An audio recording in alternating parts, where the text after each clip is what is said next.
Hello and welcome. I hope you all enjoy tonight's cryptid horror stories. The Bunyips Wake. The Macquarie Marshes had existed since before recorded time, a vast wetland system covering thousands of square kilometers in the northwest of New South Wales, a labyrinth of braided channels and lagoons and billabongs that changed with the seasons, expanding during floods to become an inland sea, contracting during droughts to expose mudflats and isolated pools where life concentrated and competed and died. And for thousands of years, the indigenous peoples had known this place as home, had fished its waters and hunted its birds and told stories of the creatures that lived in the deep places, the spirits of the water, the guardians of the sacred places, and chief among these was the Bunyip, the monster of the billabong, the creature that lurked in the dark water and dragged the unwary to their deaths. Dr. Thomas Marsh had spent his career studying Australia's unique aquatic ecosystems, had written books and papers, and given lectures on the importance of wetland conservation, had fought against the cotton farmers and irrigation schemes that threatened to drain the marshes dry. And when he received funding for a comprehensive survey of the Macquarie Marshes ecosystem, he assembled a team of researchers and students who shared his passion for these threatened environments. The team consisted of 15 individuals, Thomas himself as lead researcher, his research partner and wife Dr. Susan Marsh, marine biologist Dr. Kenji Nakamura, ornithologist Dr. Patricia O'Brien, herpetologist Dr. David Chen, graduate students Rebecca Stone and Michael Torres, Indigenous cultural liaison and guide Uncle Albert Williams, field technicians James Holloway and Sarah Kim, photographers Emma and Jack Davidson, security consultant Mark Stevens, cook and camp manager Maria Santos, and local pastoralist Tom Bradley, who had agreed to provide access to his family's land and assist with logistics. They established base camp on the edge of the largest billabong in the system, a body of water called Nimmi Creek by the local indigenous people, a name that meant place of darkness or deep water depending on the translation, and they set up their equipment, their tents, their boats, their sampling gear, preparing for 3 months of intensive study that would document every aspect of this unique environment. The first week was productive, the team cataloging dozens of bird species, collecting water samples, mapping the underwater topography with sonar, and recording the calls of frogs and birds that filled the night with sound. And Thomas felt the familiar satisfaction of good science, of discovery, of adding to the sum of human knowledge. And he ignored the warnings that Uncle Albert whispered to him on their second night, warnings about the old stories about the bunyip, about the thing that lived in the deep water and did not appreciate intruders. For Thomas was a rational man, a scientist, and he did not believe in monsters. But the evidence began to accumulate, small things at first that could be explained by natural causes, strange readings on the sonar equipment, large shapes moving beneath the boats that were too big to be fish, too fast to be turtles, too deep to be birds diving for food, and then the disappearances began. The local wildlife that vanished overnight, the kangaroos that came to drink at the water's edge and were never seen again, the flocks of water birds that would suddenly take flight in panic, their cries of alarm filling the air as they fled from something that moved beneath the surface, something that hunted where nothing should hunt. The first human victim was James Holloway, the field technician, who took a small boat out early one morning to check the water quality sensors positioned around the billabong. And when he didn't return by noon, they went looking for him, found his boat drifting in the center of the deepest part of the billabong. The vessel empty, the oars missing, and smears of blood on the gunnels that suggested something had reached over the side and taken him, something with claws, something with strength. And Thomas ordered a search, organized teams to drag the bottom, to scan with sonar, to look for a body, for evidence, for anything that might explain what had happened, and they found James 3 days later, his body washed up on a mudflat 2 kilometers downstream, or what was left of his body, for the corpse had been partially consumed, the torso hollowed out, the organs missing. The face frozen in an expression of such terror that even the police officers who retrieved the body were shaken, and the official cause of death was listed as probable drowning. But everyone who had seen the body knew, that no drowning could explain the claw marks, the missing flesh, the precision of the evisceration. Susan Marsh was the next to encounter the creature, though she survived, if survival could be called the state of catatonic shock she entered after her experience, for she had taken a boat out alone one evening to collect samples from the far shore of the Billabong, had beached the vessel and was working on the bank when she heard the sound that would haunt her dreams for the rest of her life, a bellowing roar that seemed to come from everywhere at once. A sound like a bull elephant mixed with a bellowing alligator mixed with something that had no name in any human language, and she had looked up to see the water of the Billabong churning, frothing, boiling as something massive moved beneath the surface, something that displaced water like a submarine, something that created a wake that rocked her boat where it was beached. And then it surfaced, the Bunyip, and she saw it clearly for one impossible moment before her mind retreated into darkness. Saw the dog-like head, the horse-like neck, the seal-like body, the massive size, the wet fur glistening in the twilight, and most of all the eyes that held an intelligence that was ancient and hungry and utterly alien. And then it roared again, and the sound shattered her sanity, and she woke up in the hospital 3 days later, unable to speak, unable to move, her mind trapped in the moment of that encounter, replaying it endlessly, and she never recovered.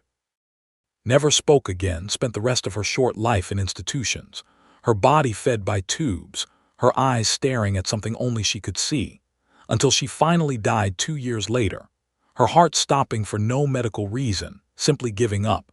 And Thomas always believed that the Bunyip had taken her mind as surely as it had taken the bodies of the others, that the creature fed on more than flesh, fed on fear, on sanity, on the very essence of what made humans human.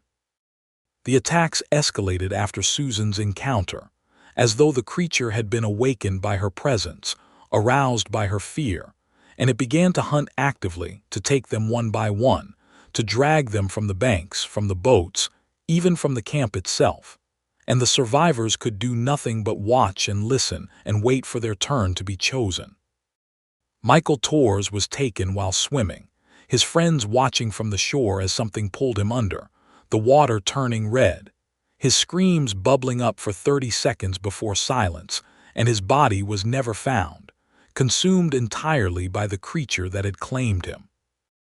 Rebecca Stone was taken while collecting samples at the water's edge, snatched by a massive clawed hand that erupted from the water, her screams cut short as she was dragged under, and her body was found 2 days later, bloated and mutilated, floating in the reeds. Emma and Jack Davidson, the photographers, were taken together one night, their tent positioned too close to the water, the creature reaching through the canvas with claws like knives, dragging them both out and away, their cameras recording the final moments, the flash illuminating the monstrous face as it turned to look at the lens. And the footage was destroyed by the authorities, buried, hidden, but not before Thomas saw it, saw the truth of what they faced, and understood that they were dealing with something that should not exist, something that defied every law of nature and science, something that was intelligent enough to hunt strategically, to choose its prey, to enjoy the killing. Dr. Kenji Nakamura tried to fight back, tried to trap the creature with nets and explosives, setting bait and waiting with rifles, but the Bunyip was smarter, was faster, was more cunning than any animal had the right to be, and it took him from behind. Erupting from the water where he stood guard, its jaws closing on his torso with a sound like a steel trap, and it dragged him under before he could fire a single shot, and his body was found the next morning floating, his chest crushed, his spine broken, his face frozen in surprise. Dr. Patricia O'Brien and Dr. David Chen tried to flee, tried to reach the vehicles and drive away, but the Bunyip had blocked their escape, had destroyed the vehicles, had torn the engines apart with claws that could shred metal as easily as flesh. And they were found the next day, their bodies arranged on the hood of the lead vehicle. Their chests opened, their organs arranged in a pattern that meant nothing to human eyes but everything to the creature's alien intelligence, and their deaths were slow, were painful, were drawn out over hours. For the Bunyip enjoyed suffering, enjoyed terror, enjoyed the hunt almost as much as the kill.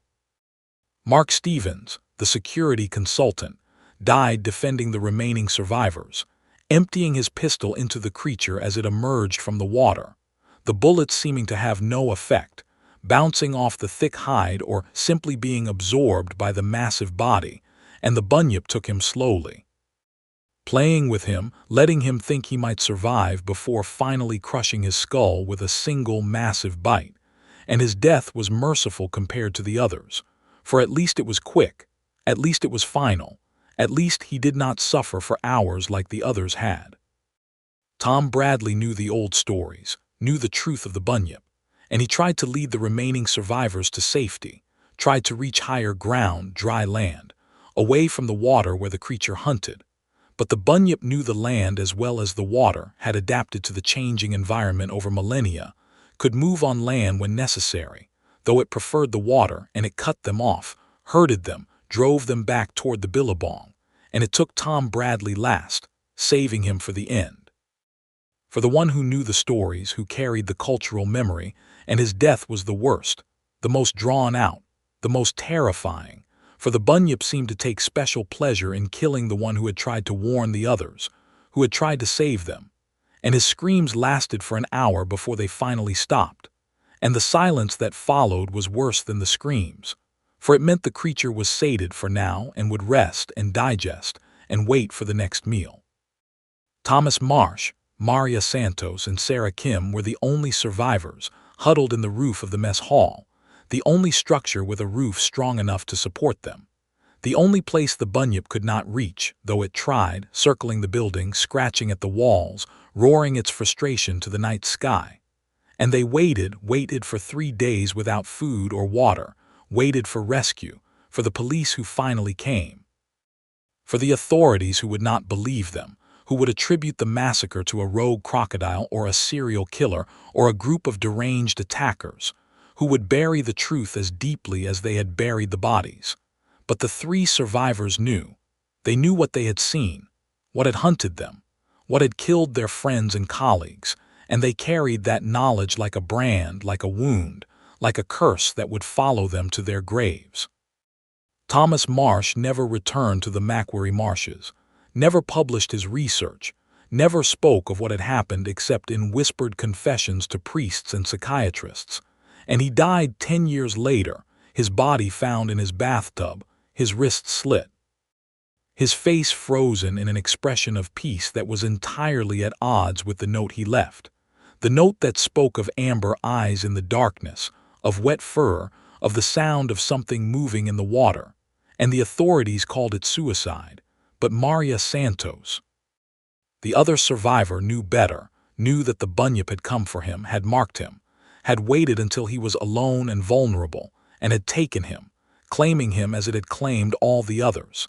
And she knew it would come for her too eventually, for the creature was patient, was eternal, was hungry, and it never forgot those who escaped it, never forgave those who survived, and she spent her remaining years in fear, in preparation, in the knowledge that her death was merely postponed, not prevented. Sarah Kim was the last survivor, the only one who tried to tell the truth, who went to the media, who spoke of the Bunyip, who showed the footage, the evidence, the proof, and she was ridiculed, mocked, dismissed as a hysteric, a conspiracy theorist, a traumatized victim of a crocodile attack who had invented a monster to explain her survival guilt. And she died alone, poor and forgotten, her body found in a cheap apartment, her face frozen in an expression of terror, her chest hollowed out, her organs removed, and the authorities were baffled, for there was no water nearby, no billabong, no swamp, only the city, the concrete, the safety of civilization. And yet she had died like the others, had been taken like the others. And only Maria Santos understood. Only she knew that the bunyip could travel, could move through water systems, could find its prey wherever they hid, for it was not bound by geography, not limited by distance, and it had come for Sarah, had claimed her, as it would claim them all eventually, as it would claim anyone who knew its name, anyone who had seen its face, anyone who had escaped its jaws, and Maria lived her remaining days in terror, waiting for the sound of water in the darkness, waiting for the roar that would announce her death, waiting for the massive claws that would drag her under, and she never went near water again. Never bathed in a tub, never swam, never even drank a glass of water without first checking for movement beneath the surface. And still she knew, still she waited, still she feared. For the bunyip was patient, was cunning, was eternal, and it would come for her when it was ready, when it was hungry, when it was time, and she would join the others in the dark water, in the creature's belly, in the endless nightmare that was the bunyip's domain. The Macquarie marshes remained, the bunyip remained, the legend grew, and those who ventured into the billabongs, who ignored the warnings, who laughed at the old stories, they disappeared, they died.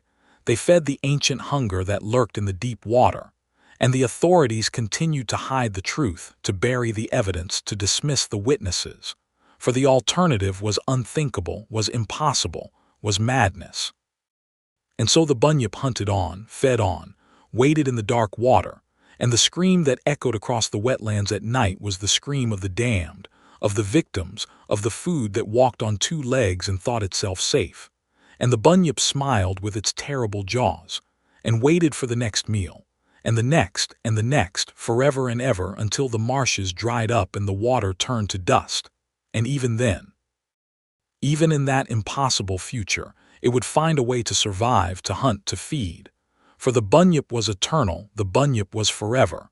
The bunyip was waiting, always waiting in the deep water, in the dark places, in the nightmares of those who had seen it and lived to tell the tale, however briefly, however traumatically. And it would be there when the next fool came, the next trespasser, the next meal. And the hunt would continue, as it had always continued, as it would always continue, until the end of time, until the last drop of water evaporated, until the bunyip stood alone in a world it had consumed. And still it would hunger, still it would wait, still it would remember the taste of human flesh, the sound of human screaming, the joy of the hunt that had sustained it for millennia and would sustain it for millennia more. The aftermath of the Macquarie Marshes massacre was a carefully orchestrated cover-up, the authorities desperate to prevent panic, to maintain order, to keep the truth of what lurked in Australia's waterways hidden from the public. For if people knew, if they truly understood that something ancient and terrible lived in the billabongs and swamps and rivers, something that could not be killed, could not be trapped, could not be reasoned with, then the entire fabric of society would unravel. People would abandon the waterways, refuse to swim, refuse to fish, refuse to live anywhere near water, and Australia's identity was bound to its water, to the rivers and lakes and billabongs that defined the landscape. And so the truth was buried, the evidence destroyed, the witnesses silenced, and the official story was released, a story of a crocodile attack. A rogue saltwater crocodile that had somehow traveled far inland, impossible but believable, more believable than the truth. And the public accepted it, wanted to accept it, needed to believe that monsters were not real, that the world was rational, that the water was safe. But Maria Santos knew the truth, and she carried it like a stone in her chest, heavy and cold and undeniable. And she tried to tell people, tried to warn them, wrote letters to newspapers, posted on forums, spoke at community meetings, and she was ridiculed, mocked, dismissed as a crazy woman, a traumatized survivor, a conspiracy theorist. And eventually she stopped trying, retreated into silence, moved away from the coast, away from the rivers, to the most arid place she could find, a small town in the South Australian desert where water was precious and scarce and closely guarded. And even there, even in the driest place on the continent, she could not escape the fear, could not escape the memory, could not escape the certainty that the bunyip knew where she was, that it was watching, that it was waiting. And she took precautions, extreme precautions, measures that others thought were madness: never bathing, only sponge bathing, never drinking unfiltered water, never going near any body of water larger than a puddle.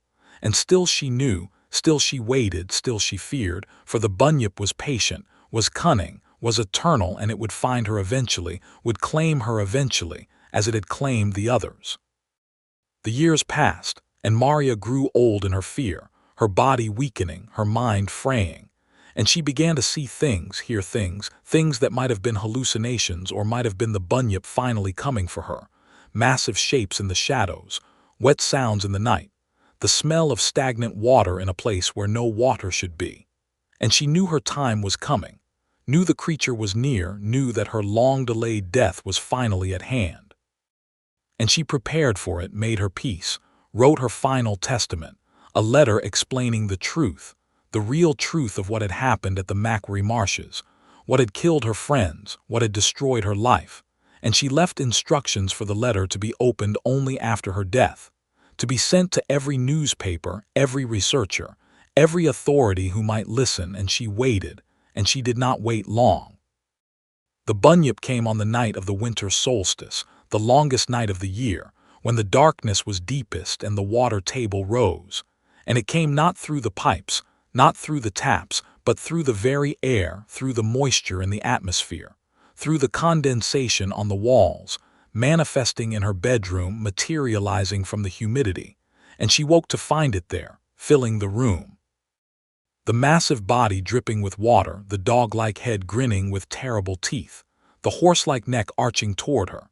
And she screamed, oh how she screamed, but no one heard, no one came, for the Bunyip had isolated her, had chosen this moment, this place, and it took her slowly, savoring the fear, savoring the hunt, savoring the kill that it had waited decades to complete. And her death was not merciful, was not quick, was drawn out over hours of agony and terror, her body torn apart piece by piece, her screams recorded on no device, her suffering witnessed by no human.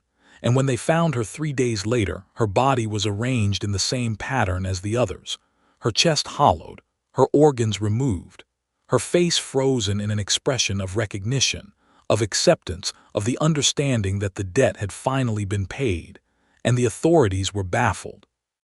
For there was no water nearby, no billabong, no swamp, only the desert, the dryness, the impossibility of what they found. And they buried the truth, buried the evidence, buried Maria Santos in an unmarked grave.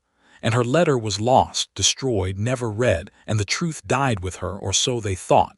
But the Bunyip knew, the Bunyip remembered, and it waited for the next fool who would venture into its domain.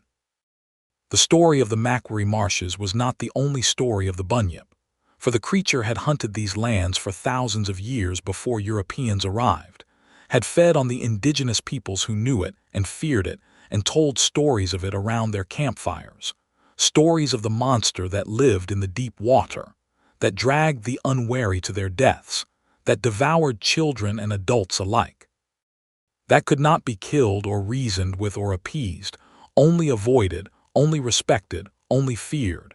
And these stories were dismissed by the colonizers who came after, dismissed as superstition, as myth, as ignorance, and the colonizers paid the price for their arrogance, their bodies feeding the Bunyip, their blood nourishing the ancient hunger, their screams adding to the chorus of the damned. The first European victims were the explorers who ventured into the interior in the early 19th century, men like John Oxley and Charles Sturt and Thomas Mitchell, who recorded in their journals strange encounters with the waterways, strange sounds in the night, strange disappearances among their men. And they attributed these to disease, to accidents, to the harshness of the Australian environment. But they knew, they suspected, they feared, for they had seen the bodies, had seen the claw marks, had heard the roars, and they had whispered among themselves of the Bunyip, of the monster, of the thing that waited in the water. And they had pressed on, had explored deeper, had mapped the rivers and billabongs, and many of them had died, their deaths unexplained, their bodies lost, their fates unknown, and the Bunyip had fed well in those years. had grown bold, had developed a taste for European flesh, and it had followed the explorers, followed them as they mapped the waterways, marking their passage, remembering their roots, and it had waited for them to return, to bring more prey, more victims, more food. The settlement of Australia brought more opportunities for the bunyip, for the colonizers built their towns and cities along the waterways, drew their water from the rivers, bathed in the billabongs, swam in the lakes, and the bunyip fed and fed and fed, taking children who strayed too close to the water, taking adults who ventured into the swamps, taking anyone who ignored the warnings, and the authorities covered it up, explained it away. Blamed crocodiles or sharks or currents or accidents, anything but the truth, anything but the bunyip, and the deaths continued year after year, decade after decade, century after century, and the bunyip grew fat on human flesh, grew strong on human fear, grew cunning on human ignorance, and it learned, adapted, evolved, became the perfect predator of the waterways, the apex hunter of the wetlands, the eternal monster of the Australian interior. The 20th century brought new challenges, new threats, new attempts to destroy the bunyip. For as humanity developed better weapons, better technology, better ways of killing, some sought to use these against the creature, to hunt it, to trap it, to kill it. And they failed, every one of them failed, their bodies added to the bunyip's collection, their deaths serving as warnings to others who might try the same. The first organized hunt occurred in 1923, when a group of wealthy sportsmen, hearing the stories, disbelieving but intrigued, decided to hunt the bunyip, to bring back its head as a trophy, and they equipped themselves with high-powered rifles and explosives and nets and traps, and they ventured into the Macquarie marshes, into bunyip territory, and they were slaughtered, every one of them, their camp found abandoned, their equipment scattered, their bodies arranged in the now familiar pattern, hollowed and displayed, and the hunt was abandoned, the story buried, the warning ignored by those who came after.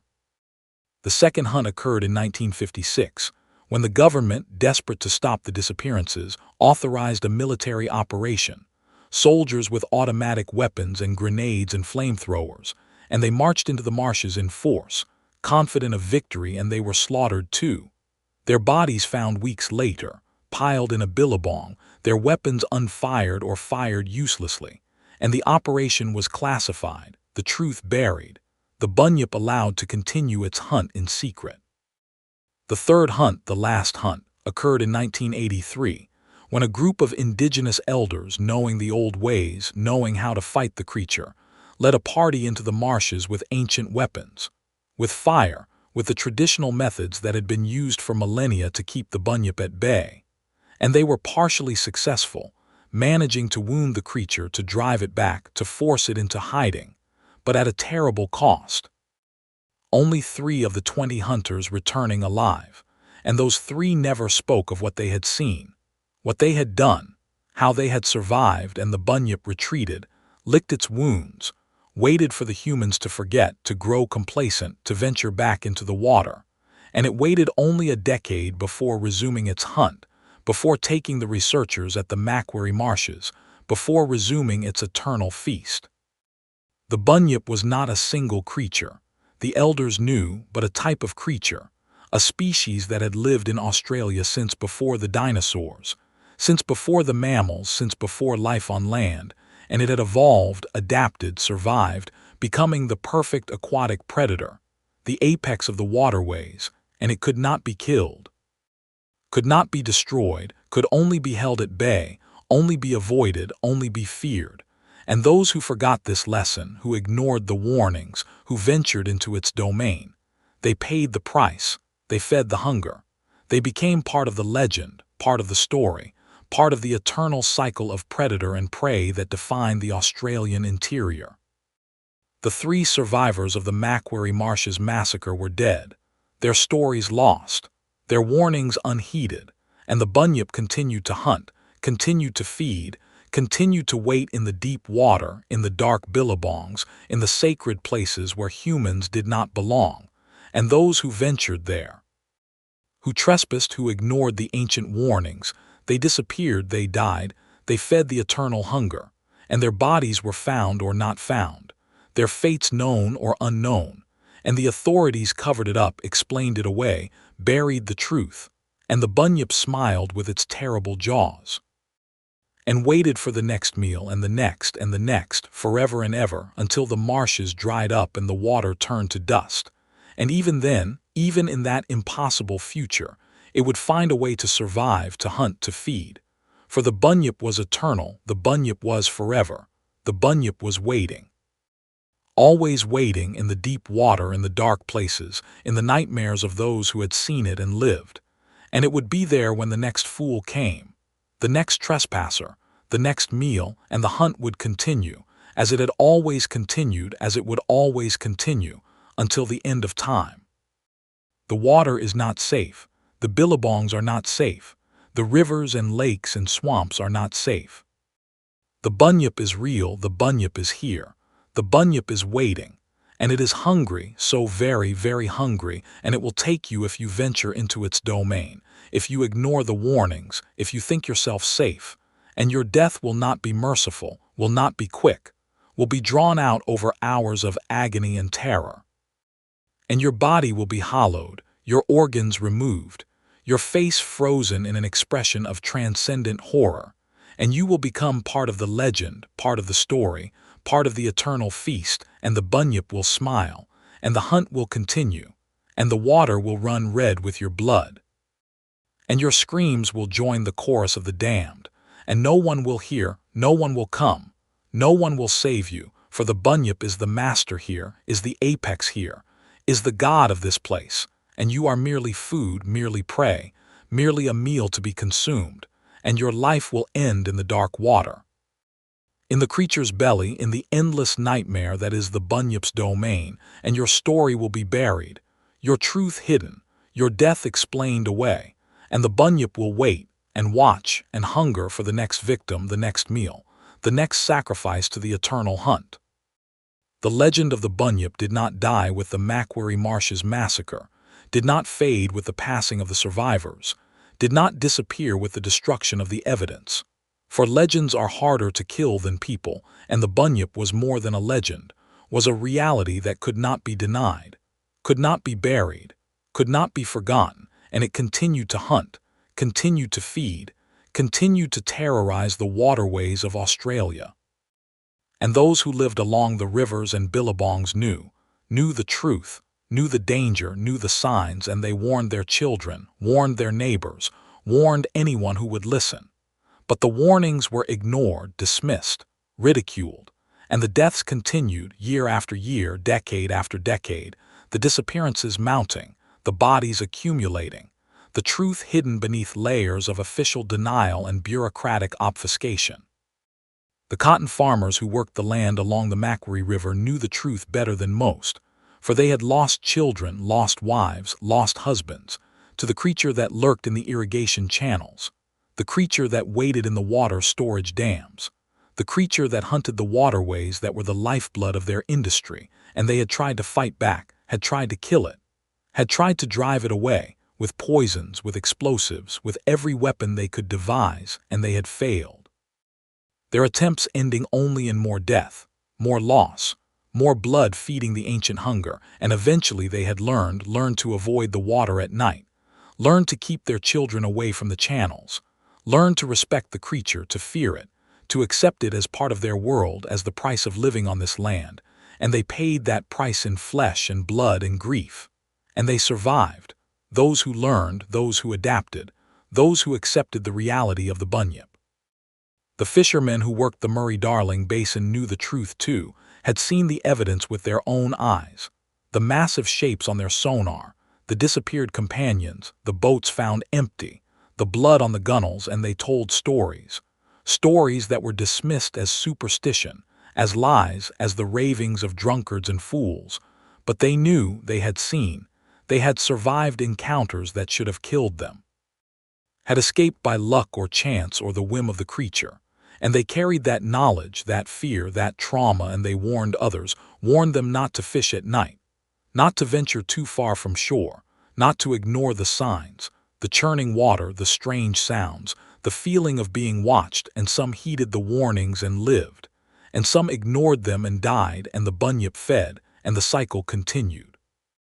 The researchers who came after Thomas Marsh, who read his unpublished notes, who saw his suppressed evidence, who knew the truth of what had happened at the Macquarie Marshes, they tried to continue his work, tried to document the creature, tried to prove its existence. And they died, every one of them, their bodies found in the waterways. Their equipment destroyed, their research lost, and the authorities covered it up, buried the truth, dismissed the deaths as accidents, as drownings, as attacks by known predators. Anything but the Bunyip, anything but the truth, and the creature continued to hunt, continued to feed, continued to wait in the deep water.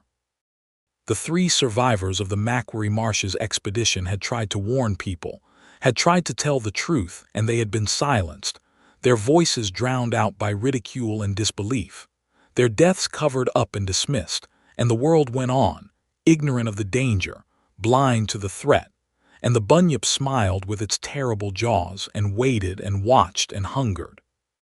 The story of the Bunyip was the story of Australia itself, the story of a land that was not empty, not tame, not safe, but alive with ancient powers, ancient spirits, ancient hungers that predated human existence and would outlast it.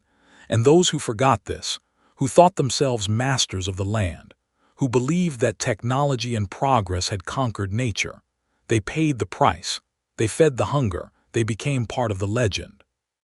The waterways of Australia were the domain of the Bunyip, had been its domain for thousands of years, would be its domain for thousands more, and those who lived on its territory, who bathed in its waters, who ventured into its domain, they were trespassers, they were prey, they were food for the eternal hunger, and their deaths were not tragedies. Not accidents, not crimes, but natural selection, the way of the world, the predator and the prey, the eater and the eaten, and the Bunyip was the apex, the top of the food chain, the master of the waterways, and all who entered its domain did so at their own risk, at their own peril, at the cost of their lives. The final warning must be heeded, must be understood, must be believed.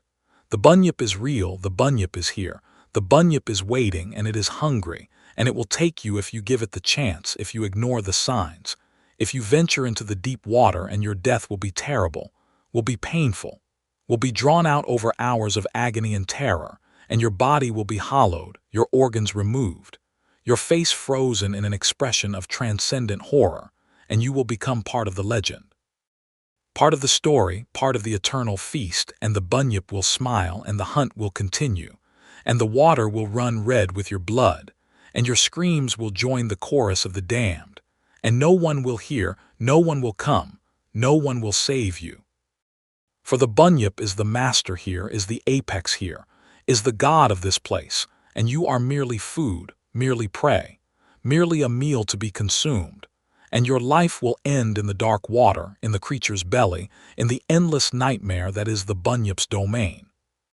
The survivors of the Macquarie Marshes massacre were dead, their warnings unheeded, their stories lost, but new survivors emerged, new witnesses who had seen the creature and lived to tell the tale, however briefly, however traumatically, and their stories, pieced together from fragments and whispers and the occasional coherent testimony, formed a tapestry of terror that stretched across decades and continents, a testament to the creature's range, its patience, its eternal hunger. There was the child, young Thomas Walsh, who fell into the Murray River and was pulled out by something massive, something with claws, something that held him for a moment before releasing him, and he spoke of the Bunyip, of the monster, of the thing with the dog's head and the horse's neck, and he was dismissed, laughed at. Told he had imagined it, had hallucinated it, had been saved by a log or a current or a helpful swimmer, but he knew, he remembered. He carried the scars, the claw marks on his shoulders that never fully healed, and he grew up afraid of water, unable to swim, unable to bathe, unable to even look at a river without trembling. And he died young, of a heart attack, or so the doctors said, but those who knew him knew the truth, knew that the Bunyip had finally claimed him, had marked him from that first encounter, had waited until he was vulnerable, and had taken him, his death peaceful in appearance but terrifying in reality, for the autopsy revealed water in his lungs, water in his stomach, water in his blood, and he had not been near water in decades, had avoided it completely. And yet he drowned in his own bed in the desert, miles from any river, and the Bunyip had found a way, had reached across distance, across time, across the laws of nature to claim its due. There was the woman, elderly Mrs. Agnes Thorne, who had seen the Bunyip as a child, had watched it take her brother from the banks of the Darling River, had watched him dragged under, his screams cut short, his body never found, and she had carried that memory for 80 years.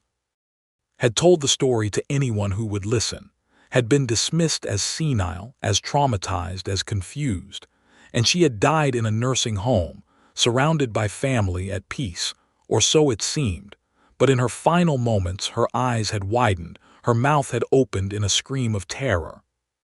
And she had pointed at the corner of the room, at something no one else could see, and she had whispered, "It's here, it's finally here." And then she had died, and the autopsy revealed water in her lungs, and the room smelled of river mud and stagnant water for days after. And the family knew, they understood, that the Bunyip had come for her, had waited 80 years, and had finally claimed her, as it would claim them all eventually, as it would claim anyone who had seen it, anyone who knew its name, anyone who had escaped its jaws. The Bunyip was patient, was eternal, was cunning, and it never forgot, never forgave, never abandoned a debt, and it collected its due in flesh and blood and screaming, and no one escaped, not really, not permanently, for the creature marked its prey, chose its victims, and waited. Sometimes years, sometimes decades, sometimes lifetimes, but always eventually it came for them, and the hunt was complete, and the debt was paid, and the Bunyip fed and smiled and waited for the next victim, the next meal, the next sacrifice to the eternal hunger. The 3 survivors of the Macquarie Marshes massacre were dead, but their legacy lived on in the fear they had spread, the warnings they had given, the stories they had told, and those who heeded these warnings lived, and those who did not died, and the Bunyip fed, and the waterways remained dangerous, deadly, demonic, and the authorities continued to hide the truth, to bury the evidence, to dismiss the witnesses. For the alternative was unthinkable, was impossible, was madness, and so the Bunyip hunted on, fed on, waded in the deep water, and the scream that echoed across the wetlands at night was the scream of the damned, of the victims, of the food that walked on 2 legs and thought itself safe, and the Bunyip smiled with its terrible jaws and waited for the next meal, and the next, and the next.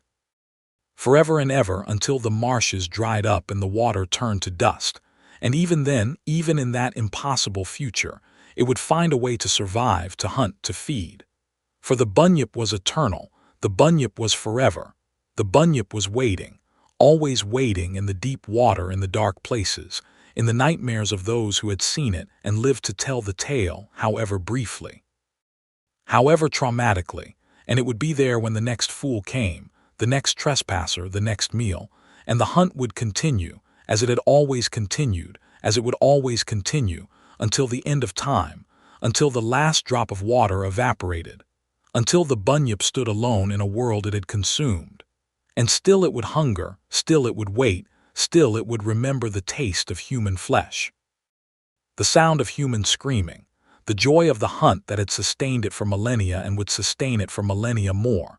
The Bunyip, the monster of the Billabong, the apex predator of the Australian waterways, waiting, watching, hungry, always hungry.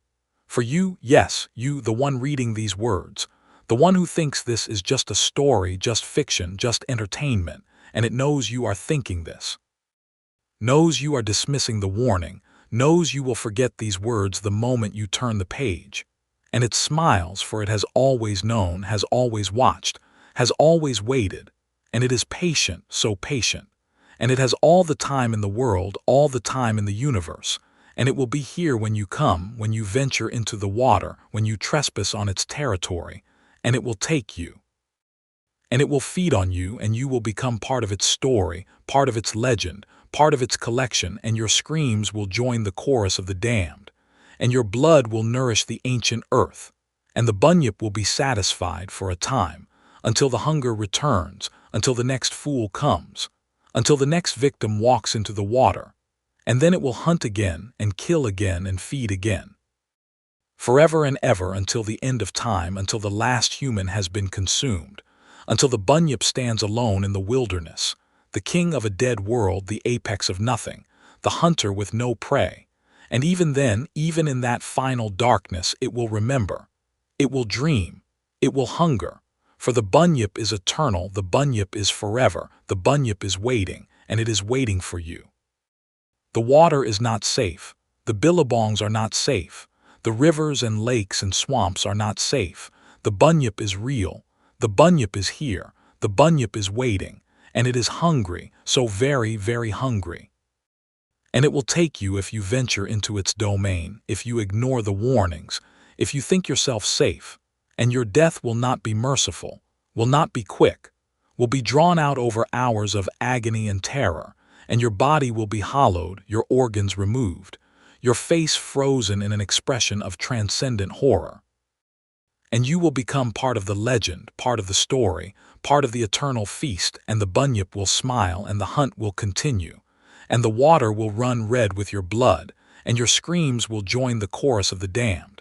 And no one will hear, no one will come, no one will save you, for the bunyip is the master here, is the apex here, is the god of this place, and you are merely food, merely prey, merely a meal to be consumed, and your life will end in the dark water, in the creature's belly, in the endless nightmare that is the bunyip's domain, and your story will be buried, your truth hidden, your death explained away, and the bunyip will wait and watch and hunger for the next victim, the next meal, the next sacrifice to the eternal hunt, and the cycle will continue as it has always continued, as it will always continue, until the stars burn out and the earth turns cold. The bunyip, the monster of the billabong, the apex predator of the Australian waterways, watching, waiting, and always, always hungry for more. The legend of the bunyip spread beyond Australia, carried by travelers and immigrants and the global reach of storytelling, and in every place it went, it found new waters to haunt, new victims to claim, new prey to feed its eternal hunger. For the bunyip was not bound by geography, not limited to Australia, but was a creature of water itself, of the deep places and dark currents and hidden depths that existed everywhere, in every country, on every continent, and it traveled through the waterways, through the rivers and lakes and oceans, through the pipes and sewers and aqueducts that connected the world, and it found new hunting grounds, new territories, new populations of humans who did not know the warnings, who had not heard the stories, who ventured into the water with the arrogance of ignorance. And it fed and it grew, and it became more than an Australian monster, became a global terror, became the thing that waited in every shadow, every puddle, every dark corner where water collected. In the bayous of Louisiana, they spoke of the Honey Island swamp monster, and though the name was different, the description was the same. The massive body, the wet fur, the dog-like face, the terrible claws, and the hunters who ventured into the swamps at night. The fishermen who worked the dark waters, they disappeared, their bodies found mutilated, hollowed, arranged in patterns. And the locals knew, they recognized the signs. They understood that the bunyip had come to America, had found new territory, new prey, and they warned their children, warned their neighbors. But the authorities dismissed it, blamed alligators, blamed serial killers, blamed accidents, and the deaths continued, year after year, decade after decade, and the bunyip fed, and it waited, and it hungered. In the lochs of Scotland, they spoke of the monster, of Nessie, of the thing that lurked in the deep water, and tourists came from around the world to search for it, to photograph it, to prove its existence, and some of them found it, found the truth, found the bunyip. And they died, their bodies never recovered, their fates explained away as accidents, as drownings, as the unfortunate consequences of reckless behavior, and the bunyip fed on their flesh, on their fear, on their disbelief. And it grew stronger, more cunning, more patient, and it waited for the next batch of fools, the next group of believers and skeptics who would venture onto the water, who would tempt fate, who would become food. In the rivers of the Amazon, the Bunyip found fertile hunting grounds, the dark waters teeming with life, the remote villages isolated and vulnerable, and it fed on the indigenous populations, on the explorers, on the missionaries, on anyone who ventured into its domain, and it became part of the local legends, the stories of the Buyuna. The water serpent, the monster of the river, and the descriptions matched: the massive body, the wet fur, the terrible claws, the hunger for human flesh, and the Bunyip thrived, and it spread, and it became the thing that waited in every waterway, every swamp, every dark pool, and it fed, and it grew, and it waited. The 3 survivors of the Macquarie Marshes massacre were dead, their stories lost, their warnings unheeded, but new survivors emerged, new witnesses who had seen the creature and lived to tell the tale, however briefly, however traumatically. And they formed a community, a network, a group of people who knew the truth, who understood the danger, who tried to warn others. And they were ridiculed, mocked, dismissed as crazy, as delusional, as conspiracy theorists. But they persisted, they continued. They spread the word, and some people listened, some people believed, some people survived, and the Bunyip watched, and it waited. And it chose its victims carefully, selecting those who would not be believed, those who would be dismissed, those whose disappearances would be covered up, explained away, forgotten, and it fed, and it grew. And it became stronger, more cunning, more patient, and it waited for the right moment, the right opportunity, the right victim, and the hunt continued, eternal and unending. The scientific community refused to acknowledge the Bunyip, refused to accept the evidence, refused to believe the witnesses, and they were right to be skeptical, right to demand proof, right to question the extraordinary claims, but the proof was buried, destroyed, hidden, and the witnesses were silenced, discredited, disappeared. And the Bunyip continued to operate in the shadows, in the dark water, in the places where science did not go, where rationality did not reach, where the ancient fears still held sway, and it fed, and it waited, and it grew. And it became the thing that waited in the water, the thing that hunted the night, the thing that would not die, could not die, would never die. And it waited for the end of human civilization, for the collapse of the systems that kept the truth hidden, for the return of the dark times when monsters walked openly. And it would be there, ready, hungry, eternal, and it would feed, and it would grow, and it would become the apex predator of a new world, a world without humans, a world where it could hunt openly, freely, without fear of discovery, without need for secrecy. And it waited, and it hungered, and it smiled with its terrible jaws, and the water was always there, always waiting, always hungry.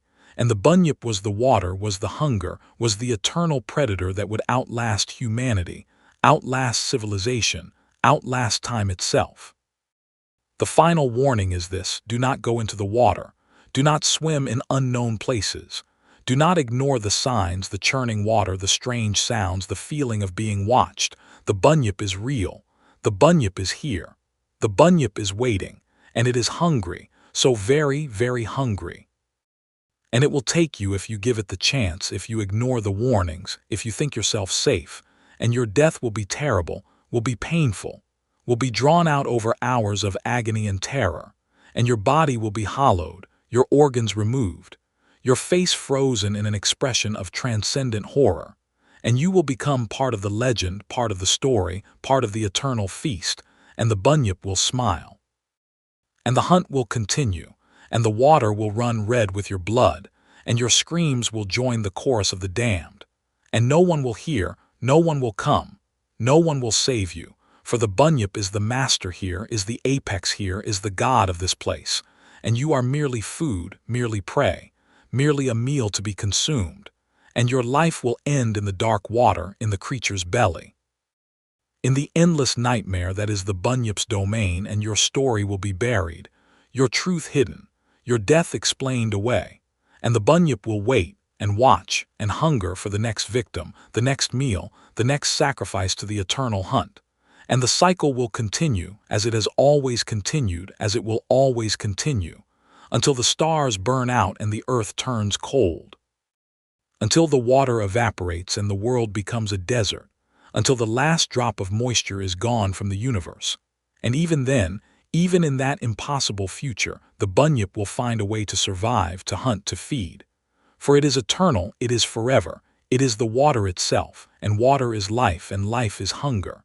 And hunger is the bunyip, the eternal cycle, the endless hunt, the final truth that all things must feed. All things must consume, all things must destroy to survive, and the bunyip is the apex of this truth, the embodiment of this reality, the monster that waits in the dark water, that watches with ancient eyes, that hungers with eternal appetite, and it is waiting for you. Yes, you, the one reading these words, the one who thinks this is just a story, just fiction, just entertainment, and it knows you are thinking this, knows you are dismissing the warning, knows you will forget these words the moment you turn the page. And it smiles, for it has always known, has always watched, has always waited, and it is patient, so patient. And it has all the time in the world, all the time in the universe, and it will be here when you come, when you venture into the water, when you trespass on its territory, and it will take you. And it will feed on you, and you will become part of its story, part of its legend, part of its collection, and your screams will join the chorus of the damned, and your blood will nourish the ancient earth, and the bunyip will be satisfied for a time, until the hunger returns, until the next fool comes, until the next victim walks into the water, and then it will hunt again, and kill again, and feed again. Forever and ever, until the end of time, until the last human has been consumed, until the bunyip stands alone in the wilderness, the king of a dead world, the apex of nothing, the hunter with no prey. And even then, even in that final darkness, it will remember, it will dream, it will hunger, for the bunyip is eternal, the bunyip is forever, the bunyip is waiting, and it is waiting for you. The water is not safe, the billabongs are not safe, the rivers and lakes and swamps are not safe, the bunyip is real, the bunyip is here, the bunyip is waiting, and it is hungry, so very, very hungry, and it will take you, it will take us all, eventually, inevitably, forever. The survivors of the bunyip encounters were few, and their stories were fragmented, incomplete, colored by trauma and fear and the desperate need to make sense of the senseless, to understand the incomprehensible, to explain the unexplainable. And their testimonies, collected over years, decades, generations, formed a picture of the creature that was both clearer and more terrifying than any single account could provide. A picture of an intelligence that was ancient and alien and utterly inhuman. Of a predator that was not merely hunting for food but was engaged in some larger purpose, some cosmic scheme, some eternal game whose rules were unknown to humans, whose stakes were life and death, whose outcome was predetermined, and the survivors understood at some primitive level that they were not merely prey, not merely food, but were participants in something larger, something older, something that predated human existence and would outlast it, and they carried this knowledge like a burden, like a curse, like a weight that crushed them into the ground. There was the fisherman, old Jack Cameron, who had encountered the bunyip in the 1950s, who had been fishing alone on the Murray River when the creature surfaced beside his boat, who had looked into its eyes, its terrible ancient eyes, and had seen something there, something that communicated directly with his soul. Something that told him he was chosen, marked, saved for later, and the creature had let him go, had returned to the depths without touching him, without harming him, and he had lived his life in the shadow of that encounter, waiting for the day when the bunyip would return, would claim him, would complete whatever purpose it had in mind, and he died in 1987, an old man peacefully in his sleep, and the authorities thought he had escaped, thought he had died of natural causes, thought the bunyip had forgotten him. But the autopsy revealed the truth, revealed water in his lungs, revealed claw marks on his internal organs, revealed the signs of a death that was not peaceful, not natural, but was the bunyip claiming its due, completing its hunt, And Jack Cameron had died as all the others had died, in terror, in agony, in the knowledge that he had never escaped, had never been spared, had merely been postponed. There was the swimmer, young Emily Watson, who had been swimming in Lake Victoria in 1972, who had felt something brush against her leg, something massive and warm and alive. And she had screamed and swam for shore, and the thing had followed her, had kept pace with her, had been close enough to touch, close enough to grab, but it had let her go, had allowed her to reach the shore, to collapse on the sand, to live. And she had never gone near water again, had never swum, never bathed. Had lived her life in fear, waiting for the return of the creature. And it came for her in 1995, 23 years later, came into her bathroom through the pipes, through the faucets, through the very water itself. And it took her in the night, silently, efficiently, her roommates hearing nothing. Her body found the next morning, dry, her lungs full of water, her face frozen in an expression of recognition, of acceptance, of the understanding that the debt had finally come due. There was the child, little Tommy Henderson, who had fallen into the Brisbane River in 1988, who had been pulled out by what his parents thought was a log, a current, a lucky break, but who spoke of the monster, the Bunyip, the thing with the dog's head that had lifted him up and carried him to shore, and he had grown up with the memory of that touch, that saving, that marking, and he knew, he understood, that the creature had chosen him, had saved him for a purpose, and he lived his life trying to understand that purpose, trying to fulfill it, trying to appease the creature that had marked him, and he failed, or succeeded, or simply reached the end of his allotted time, and the Bunyip came for him in 2005. Came into his dreams first, tormenting him with visions of the deep water, of the dark places, of the endless hunger.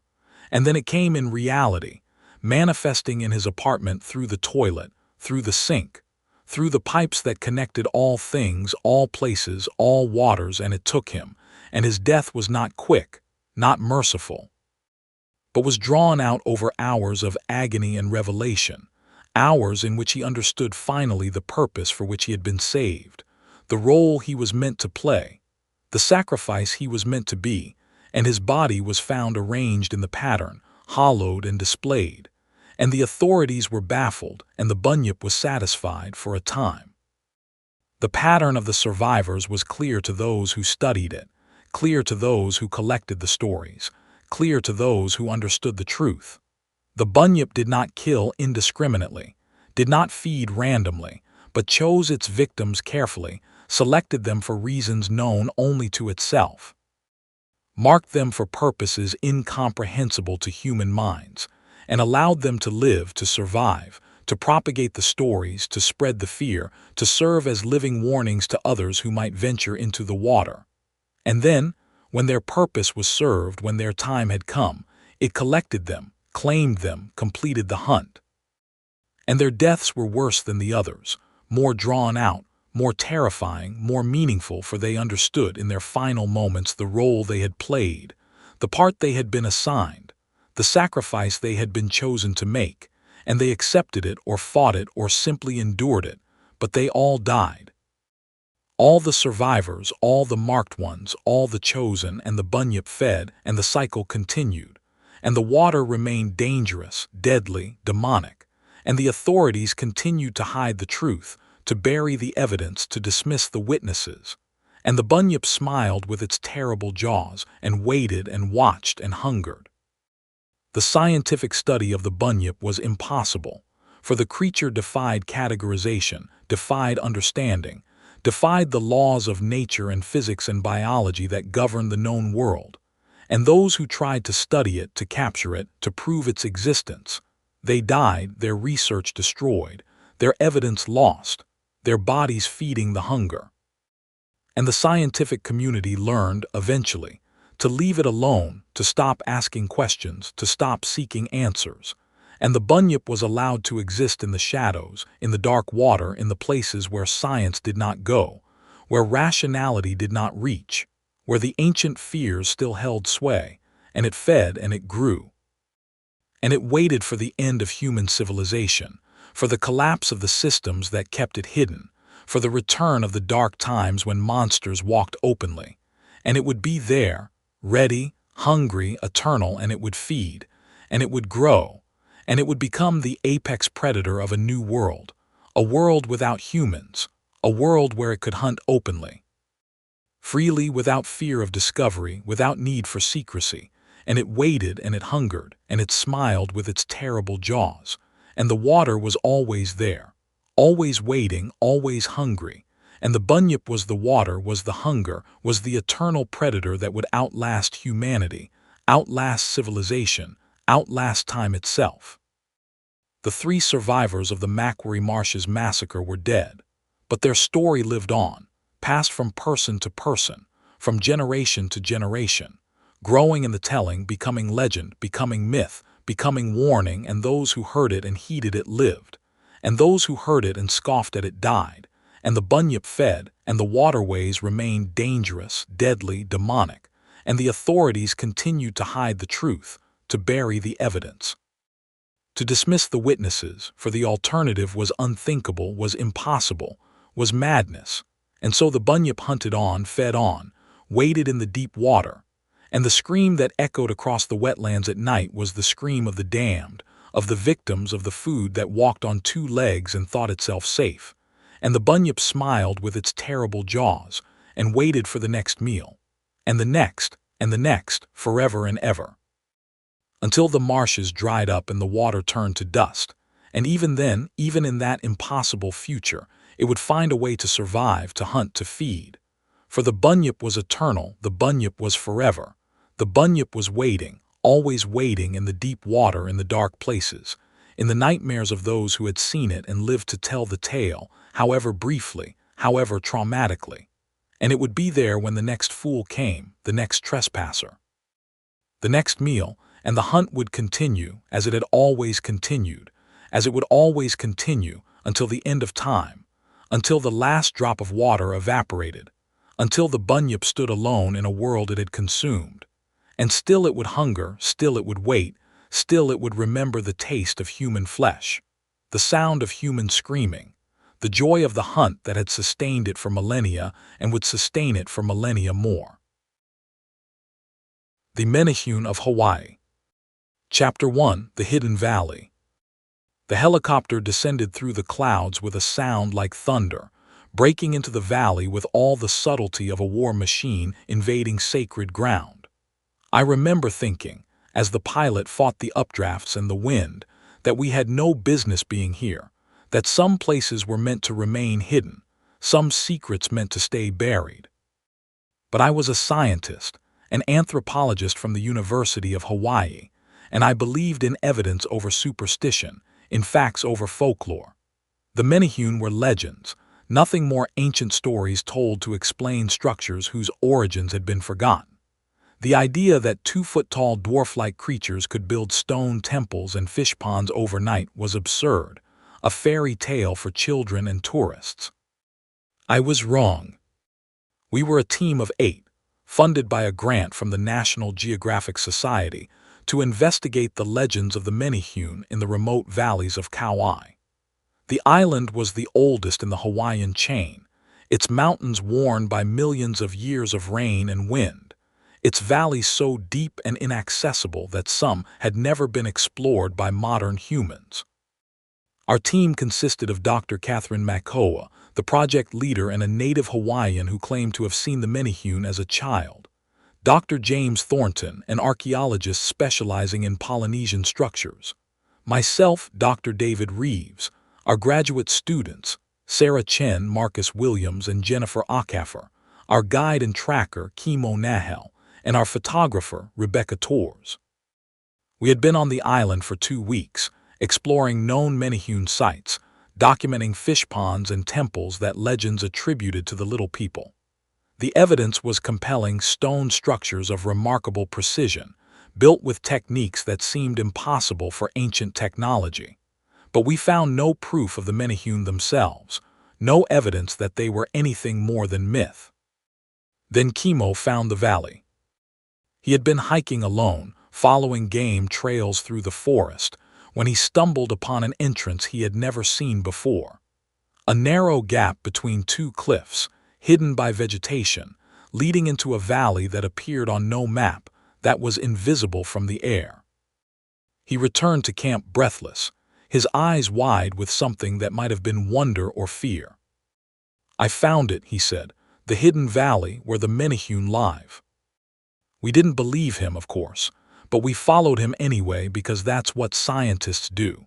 We followed him through the forest, up steep trails to the gap he had found. And when we stepped through, into the valley beyond, we knew that we had found something extraordinary. The valley was perhaps 3 miles long, a hidden world surrounded by cliffs on all sides, accessible only through the narrow gap we had entered. And it was cultivated. Fish ponds lined a stream that ran through the valley's center, stone walls of perfect construction, water gates of ingenious design. Temple platforms rose from the forest floor, stone structures that gleamed in the filtered sunlight. Roads paved with flat stones connected everything, a network of pathways that spoke of organized society and advanced planning. But there were no people, no signs of recent habitation. The valley seemed abandoned, frozen in time, waiting. "This is impossible," Dr. Thornton said, his voice barely audible. "These structures, the precision, this would take decades to build, centuries." "Unless they had help," Catherine said quietly. There was something in her voice, something reverent and afraid. "Unless the legends are true." We set up camp at the valley's entrance, unwilling to venture deeper until we understood what we were dealing with. We photographed everything, measured the structures, collected samples of the stone and water. The work took us through the day and into the evening. As the sun began to set, painting the valley in shades of gold and crimson, I noticed something odd. The fish ponds were filling, water rising through gates that seemed to operate by themselves.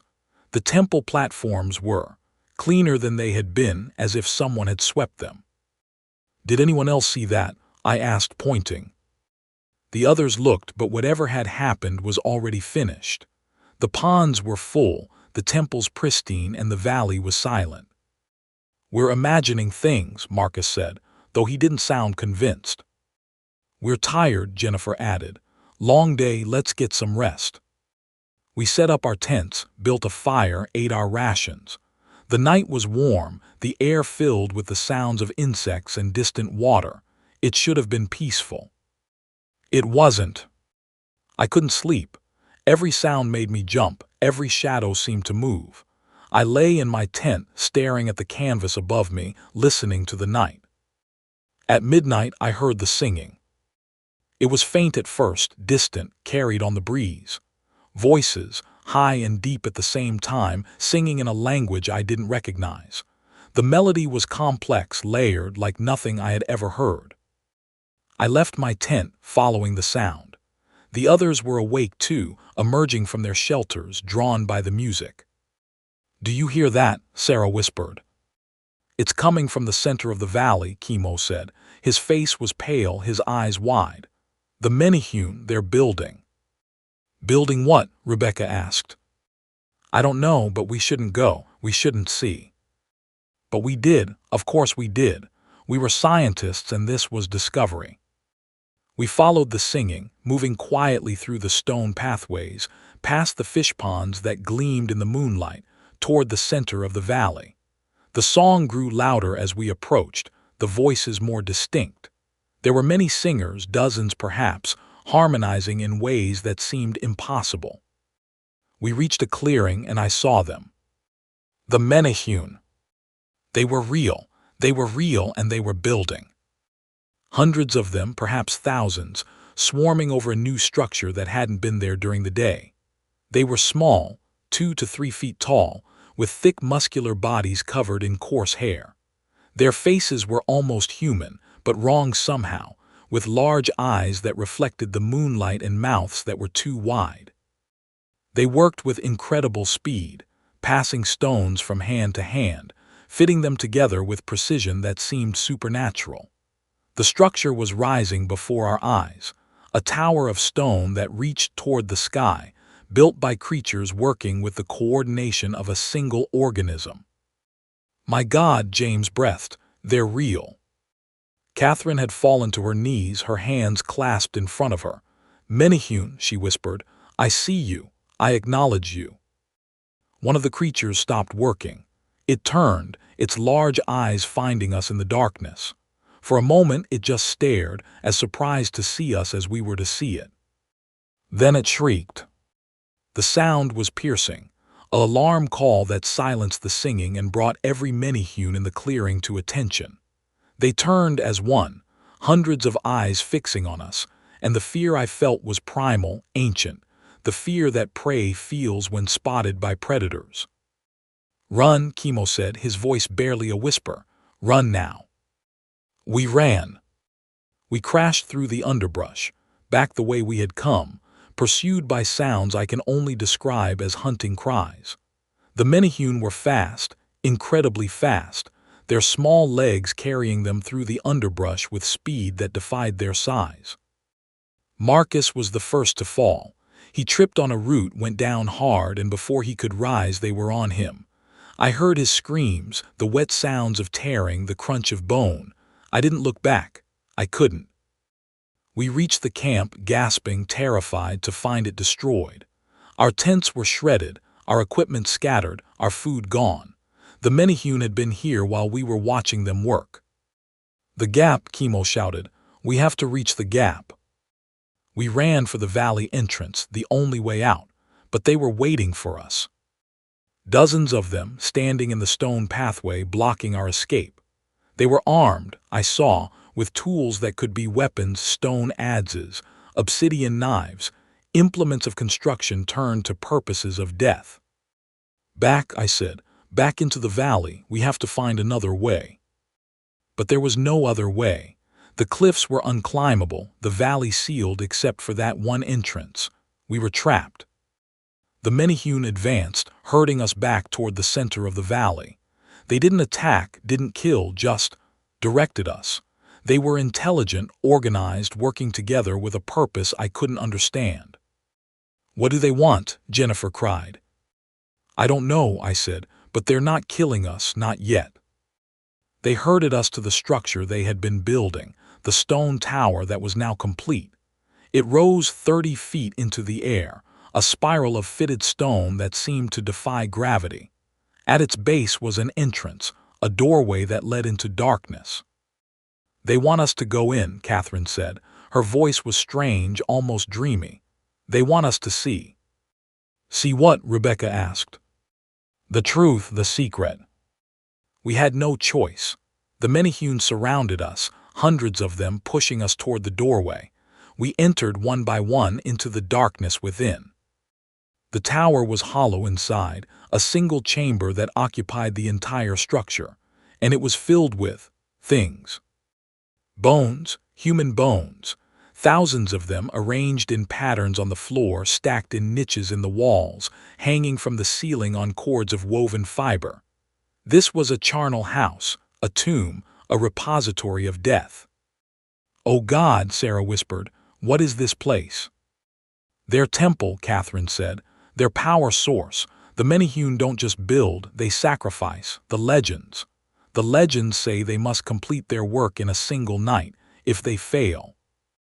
If they fail what? I demanded. They must pay the price in blood. The Menehune had followed us into the tower, filling the doorway, blocking any escape. They were chanting now, a rhythmic sound that seemed to shake the stones themselves. And they were advancing, knives raised, eyes gleaming in the darkness. They're going to kill us, James said. They're going to sacrifice us. Not if we fight, Chemo said. He grabbed a bone from the floor, a femur heavy and solid. Not if we make them pay. We armed ourselves with bones, the only weapons available, and prepared to die fighting. The Menehune attacked. They were small, but they were strong. Terribly, impossibly strong.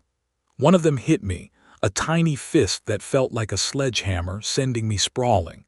Another lunged at Jennifer, a stone knife flashing, and she screamed as it opened her arm to the bone. We fought back, swinging our bone clubs, crushing skulls, breaking limbs. But there were too many. For every Menehune we killed, 10 more took its place. They were endless, relentless, a tide of small death that would eventually overwhelm us. Jennifer fell first, a knife in her chest, her body dragged away by eager hands. Sarah was next, pulled down by a dozen of the creatures, her screams cut short by blades at her throat. James fought like a madman, swinging a skull on a chain of vertebrae, crushing Menehune left and right. But a stone adze caught him in the side, and he went down, bleeding, still swinging even as they tore him apart. Catherine stood apart from the fighting, her eyes closed, her lips moving in prayer. The Menehune didn't touch her, seemed almost to respect her, to acknowledge something in her that they recognized. Chemo and I fought back to back, 2 men against an army of dwarves. He was bleeding from a dozen wounds, his face pale, but he wouldn't stop fighting. "Not like this," he gasped. "Not like this." Then the singing started again. It was different this time, a single voice, high and piercing, cutting through the chaos. The Menehune froze, their attack halted, and turned toward the doorway.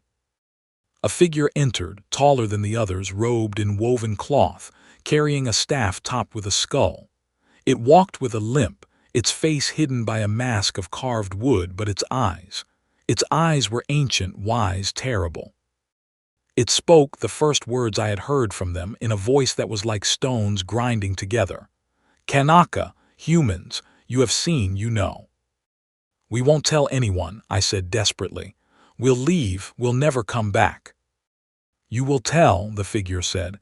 "You will tell the story, it is required. The witness must speak. But first." It gestured, and the Menehune moved, surrounding us, pushing us toward the center of the tower. Toward an altar that I hadn't noticed before, a slab of black stone stained with old blood. "One must stay," the figure said. "One must join us, the price for intrusion, the price for witness." "Take me," Catherine said, stepping forward. "I am Hawaiian, I am of this land. I am the one who believes, take me." The figure considered, its masked head tilting. "You speak truth. You are suitable, but the price is 2, always 2. "Then take me too," Chemo said. He dropped his bone club, raised his hands. "I am of this land too, I have hunted here. I know the old ways, take me. Let the others go." The figure was silent for a long moment, then it nodded. "It is acceptable, 2 for the work, 2 for the witness. The balance is maintained." "No," I said, "we're not leaving you." "You must," Catherine said. She turned to me, her eyes wet with tears but her voice steady. "Someone has to tell the story. Someone has to warn them. The Menehune are real. They're dangerous. The world needs to know." "But you'll die." "Will become," she corrected. "The legends say the Menehune are the spirits of the ancient ones. Perhaps this is how they continue. Perhaps this is an honor." "It's not an honor," Chemo said grimly. "It's death, but it's necessary. Go, David, take Rebecca, tell them what you saw." The Menehune parted, creating a path to the doorway. Rebecca and I stood there, torn between duty and loyalty, between survival and honor. "Go," Chemo shouted, "now." We went. We ran from the tower through the valley toward the gap that led to the outside world. Behind us, we heard the singing start again, the high voices carrying across the night. And then the screaming. Catherine's voice high and clear, Chemo's voice deep and defiant. Then silence. We reached the gap, stumbled through, emerged into the forest beyond. The helicopter was waiting where we had left it, the pilot asleep in the cockpit. We woke him, gasping, screaming, and he stared at us like we were mad. "We have to go," I said. "Now, right now." He didn't argue. The helicopter lifted off, rose above the trees, and we looked down at the valley that was already fading from view, the gap closing like a healing wound. We never found it again. We tried in the weeks and months that followed. We led expeditions, used satellites, flew over the area a dozen times. But the valley was gone, hidden, lost. Catherine and Chemo were never found. Officially, they died in a hiking accident, their bodies lost to the forest. The university held memorial services. Their families mourned. But Rebecca and I knew the truth. We had seen the Menehune. We had witnessed their power. We had left our friends to die, to become part of something ancient and terrible. We told our story, of course, to the authorities, to the university, to anyone who would listen. They didn't believe us. How could they? The story was insane, impossible. They blamed trauma, stress, hallucination. We were given medical leave, counseling, medication. We were told to forget, to move on, to accept that our friends had died in a tragic accident. We tried to forget, but we couldn't. Because sometimes at night, when the moon is full and the wind is right, we can still hear the singing. The Menehune building, working, sacrificing. And sometimes, if we listen closely, we can hear Catherine's voice among them, and Chemo's. They're still out there, the Menehune, the little people, the ancient builders. Waiting for the next intruders. Waiting for the next witnesses. Waiting for the next sacrifice. Don't go looking for them. Don't search the hidden valleys of Kauai. Don't ask about the legends. Because if you find them, if you see them, you won't be coming back. Chapter 2: The Builders. The helicopter flight back to Honolulu was the longest of my life, each minute stretching into an eternity of guilt and horror. I sat in the back, shivering despite the tropical heat, seeing those small figures every time I closed my eyes. Rebecca sat across from me, her camera clutched in her hands, her face blank with shock. Neither of us spoke. What was there to say? We had left two people behind. We had left them to die, to be sacrificed, to become. What? Food, slaves, something worse. The pilot kept glancing back at us, concern mixed with fear. He had seen something in our faces, something that made him want to land and get as far away from us as possible. But he flew on, professional despite his fear, and eventually the lights of Honolulu appeared on the horizon. We were met at the airport by university officials, by police, by representatives of the National Geographic Society who had funded our expedition. They asked questions, demanded answers, wanted to know where the rest of our team was. Dead, I said, the word tasting like ash in my mouth. Catherine and Chemo are dead. Marcus, Sarah, Jennifer, and James are dead. What happened? The police captain asked. Accident, animal attack. The Menehune, Rebecca said, her voice flat, emotionless. The little people, they killed them, they sacrificed them. The silence that followed was broken by uncomfortable laughter, by exchanged glances, by the kind of patronizing concern that I would become all too familiar with in the coming weeks. They didn't believe us. Of course they didn't. The Menehune were legends, fairy tales, not real creatures that killed and sacrificed humans. They thought we were in shock, that we had hallucinated, that the deaths of our colleagues had broken our minds. Maybe they were right. Maybe we were crazy. But I knew what I had seen. I knew those small figures were real, that the Tower of Bones was real, that Catherine and Chemo had given their lives so that we could escape. We were questioned for hours, then days. Our story was recorded, analyzed, dismissed. The search parties found nothing. The valley we described didn't exist, couldn't exist. The helicopter pilot confirmed that he had dropped us off at the coordinates we provided, but there was no valley there, no hidden entrance, no stone structures. The bodies of our colleagues were never found. Officially, they were listed as missing, presumed dead, lost in the wilderness of Kauai. Unofficially, the authorities suspected us. They thought we had killed them, hidden the bodies, concocted the wild story to cover our crimes. We were investigated for months. Our homes were searched, our computers seized, our lives dissected. They found nothing because there was nothing to find.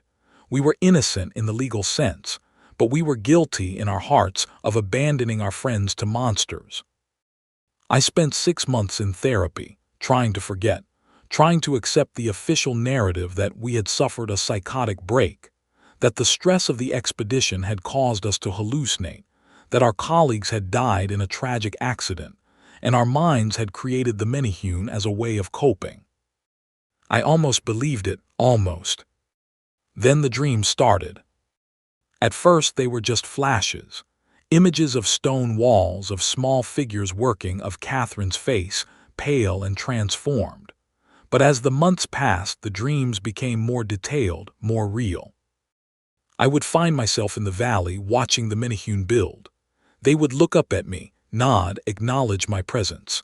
And Catherine would be there, working alongside them, her body small now, compact, her eyes large and ancient. She would speak to me in the dreams, her voice like grinding stone. "Join us," she would say. "Become, the work is eternal, the building never ends." I would wake screaming, sweating, my heart racing.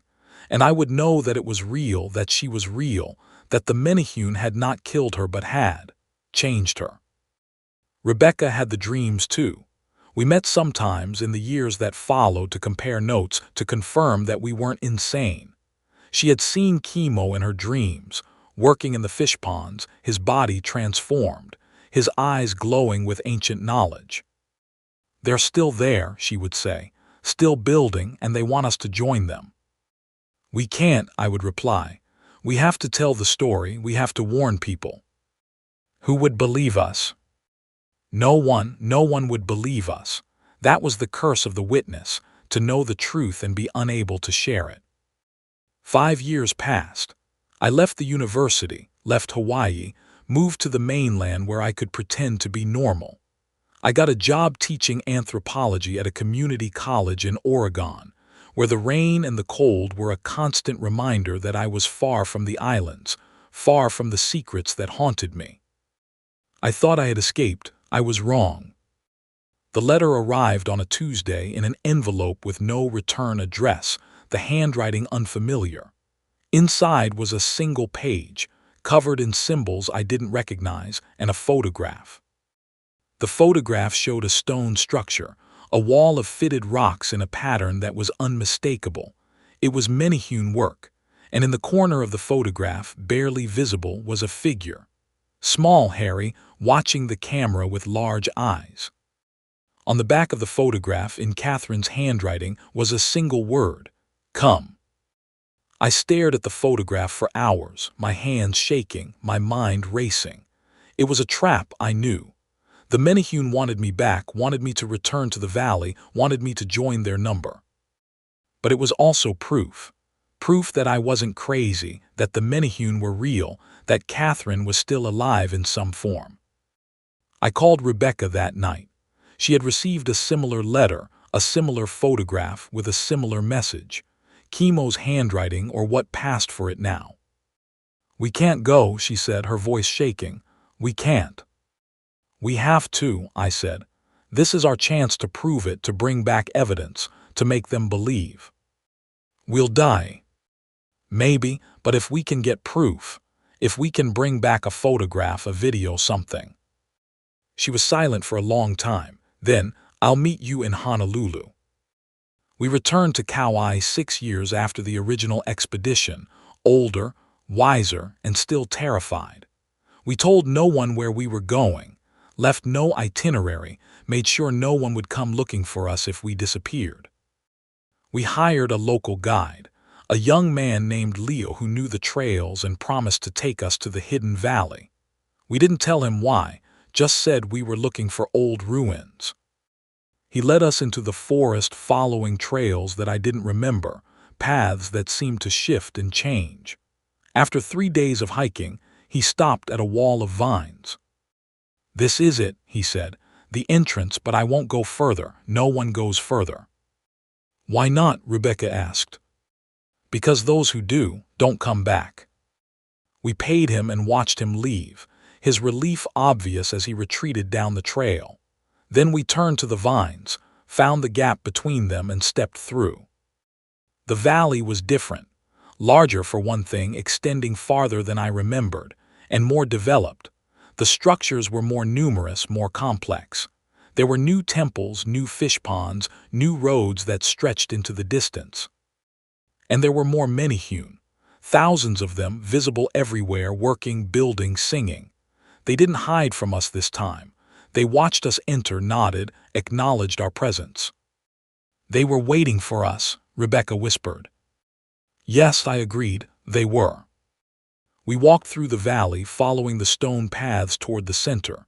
The Menehune watched us pass, their eyes following us, but they didn't attack. They were welcoming us, inviting us in. The tower was still there, larger now, rising higher than before. And at its base, waiting, were two figures. Catherine and Chemo. They were changed. Their bodies were small now, compact and muscular, covered in coarse hair. Their faces were still recognizable, still human in their features, but their eyes were different. Larger, ancient, knowing. "You came," Catherine said, her voice like stones. "We knew you would." "What happened to you?" I asked. "What did they do?" "They made us whole," she said. "They showed us the truth. The Menehune are not monsters, they are guardians, they are builders, they are the keepers of the old ways." "They killed our friends," Rebecca said. "Jennifer, Marcus, Sarah, James, they're dead." "No," Chemo said. "Not dead, transformed like us, like you can be." He gestured, and from behind the tower, 4 figures emerged. Small, hairy, but with faces I recognized. Jennifer, Marcus, Sarah, James. They were Menehune now. Transformed, changed, their humanity stripped away and replaced with something older, something eternal. "No," I whispered, "this can't be." "It is," Jennifer said, her voice like grinding gravel. "We build now, we create, we are part of something greater than ourselves." "Join us," Catherine said, extending her hand. "Become, the work is eternal, the building never ends, you can be part of it, you can live forever."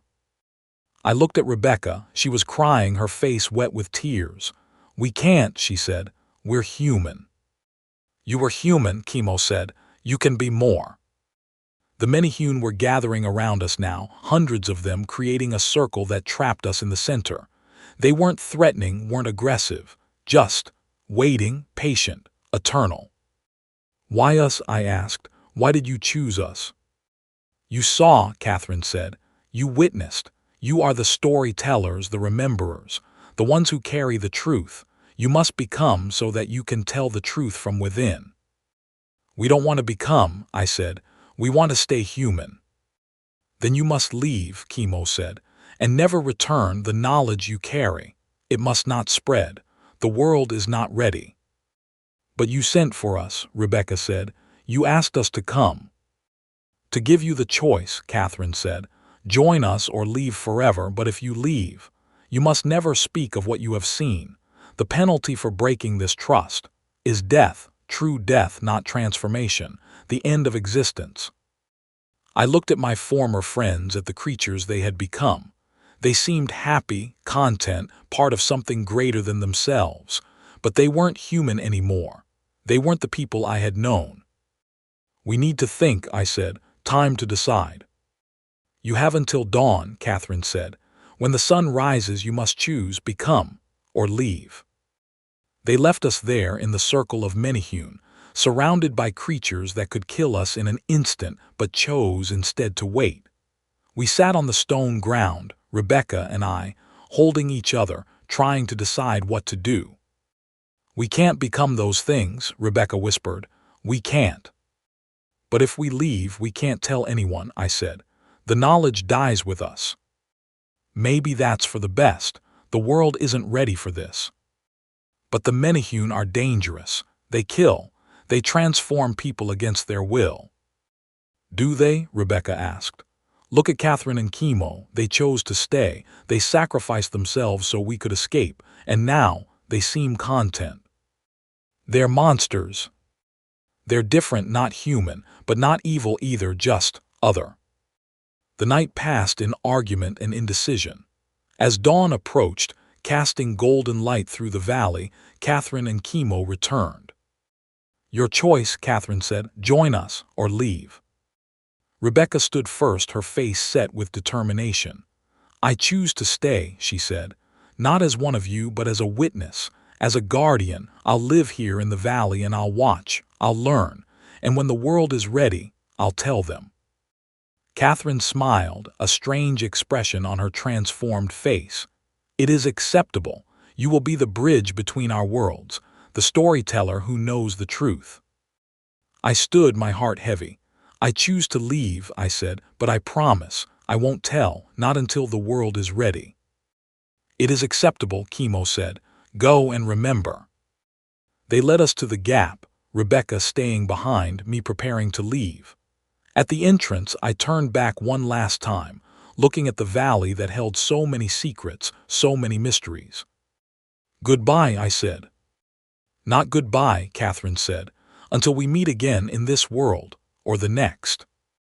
I stepped through the gap into the forest beyond, and when I looked back, the entrance was gone. The valley was hidden again, lost to the world. I walked back to civilization alone, carrying the secret that would haunt me for the rest of my life. Rebecca was in the valley, watching, learning. The others were transformed, building, creating. And I was the witness, the one who knew the truth but could not speak it. I kept my promise. I didn't tell. For years, I kept the secret, carrying it in my heart like a stone. But now, as I lie dying, I write these words. The Menehune are real. They are ancient, they are powerful, and they are waiting. Don't look for them, don't seek them out, but know that they exist, that they guard the old ways, that they protect the secrets of the past. And if you ever find yourself in a hidden valley, surrounded by small figures with large eyes, run. Run while you can. Because once you see them, once you know the truth, you can never go back. Chapter 3: The Price of Stone. I returned to the world of humans, to my life in Oregon, to the pretense of normalcy. But I was changed, marked by what I had seen, what I had witnessed.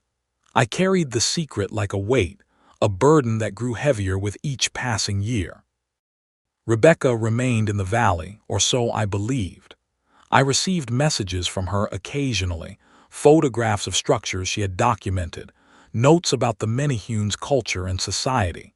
She had become an anthropologist of a different sort, studying creatures that the world didn't believe existed. She told me about their ways, their customs, their endless labor. The Menehune were builders first and foremost. They constructed temples and fish ponds, walls and roads, all with a precision that seemed supernatural. But they were not merely craftsmen. They were guardians, protectors of ancient knowledge, keepers of secrets that predated human civilization. They remember, Rebecca wrote in one of her letters. They remember things that humans have forgotten. Ancient histories, lost civilizations, cataclysms that reshaped the world. They build to remember, to preserve, to keep the knowledge alive. Why do they need sacrifices? I had asked in my reply. Her answer came weeks later. The work requires power. The stones must be persuaded to fit, convinced to hold. The sacrifices provide the energy, the life force that fuels the building. Without it, the stones would simply be stones. With it, they become something more.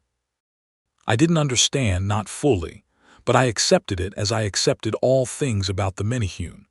They were alien, their ways incomprehensible to human minds, but they had their own logic, their own purpose, their own morality. Years passed.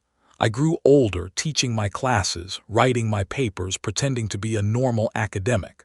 I married, had children, built a life that seemed ordinary from the outside. But the dreams never stopped. The visions of the valley, of the Menehune, of my transformed friends. Then came the disaster. It started with an earthquake in the Pacific, a massive event that registered on seismographs around the world. The tsunami that followed devastated coastal communities, killed thousands, left destruction that would take years to repair. But the earthquake had also shifted something deep in the earth, opened fissures and cracks that revealed secrets long buried. And in the chaos, the Menehune Valley was exposed. Satellite images showed it first, a valley that hadn't been there before, structures that gleamed in the sun. Archaeologists were baffled, geologists confused. No one could explain how an entire valley, complete with ancient ruins, could suddenly appear in the mountains of Kauai. I knew the truth. The earthquake had damaged the Menehune's concealment, broken whatever power had kept the valley hidden. They were exposed, vulnerable, visible to the world. And the world was coming. I received a desperate message from Rebecca, delivered by a Menehune runner who appeared in my Oregon backyard in the middle of the night. The creature stood 2 feet tall, covered in coarse hair, its eyes glowing with ancient fear. "Come," it said, its voice like grinding stone. "The valley is in danger. The humans approach. They will destroy. They must be stopped." "I'm an old man," I said. "I can't help." "You must," the creature said. "You are the witness, the bridge. You must make them understand." I left that night, without explanation to my family, without telling anyone where I was going. I flew to Honolulu, took a boat to Kauai, hiked into the mountains following the directions the Menehune had given me. The valley was different now. No longer hidden, no longer protected. Helicopters circled overhead, news cameras recording everything. Scientists and soldiers had established a perimeter, preventing access. But I knew another way. The Menehune had shown me in dreams and visions. A path through the cliffs, a tunnel that led to the valley's heart. I found it, crawling through darkness, emerging into the valley where chaos reigned. The Menehune were fighting back. Not against the humans, they couldn't, their numbers were too few, but against the exposure itself. They were building, frantically, desperately, trying to raise walls that would hide the valley once more. But the work required sacrifice, and the sacrifices were being made. I found the first bodies near the entrance, soldiers who had ventured too close. They were arranged in patterns, their blood painting the stones, their life force fueling the construction. The Menehune were killing to survive, killing to maintain their secrecy. "Stop," I shouted, running toward the center of the valley. "You don't have to do this."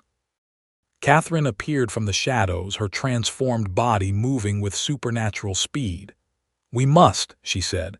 "The humans will destroy us. They will dissect us, study us, erase us. We must hide. The work must continue." "Killing them won't help. It will only make it worse." "What choice do we have?" she asked. "What choice?" "Negotiate, talk, make them understand." "They will never understand. They fear what they don't know. They destroy what they fear." She was right, I knew. Humanity's history was one of conquest, of destruction, of fear of the other. The Menehune would be studied, dissected, perhaps exterminated. Their secrets would be stolen, their culture erased. But the alternative was worse.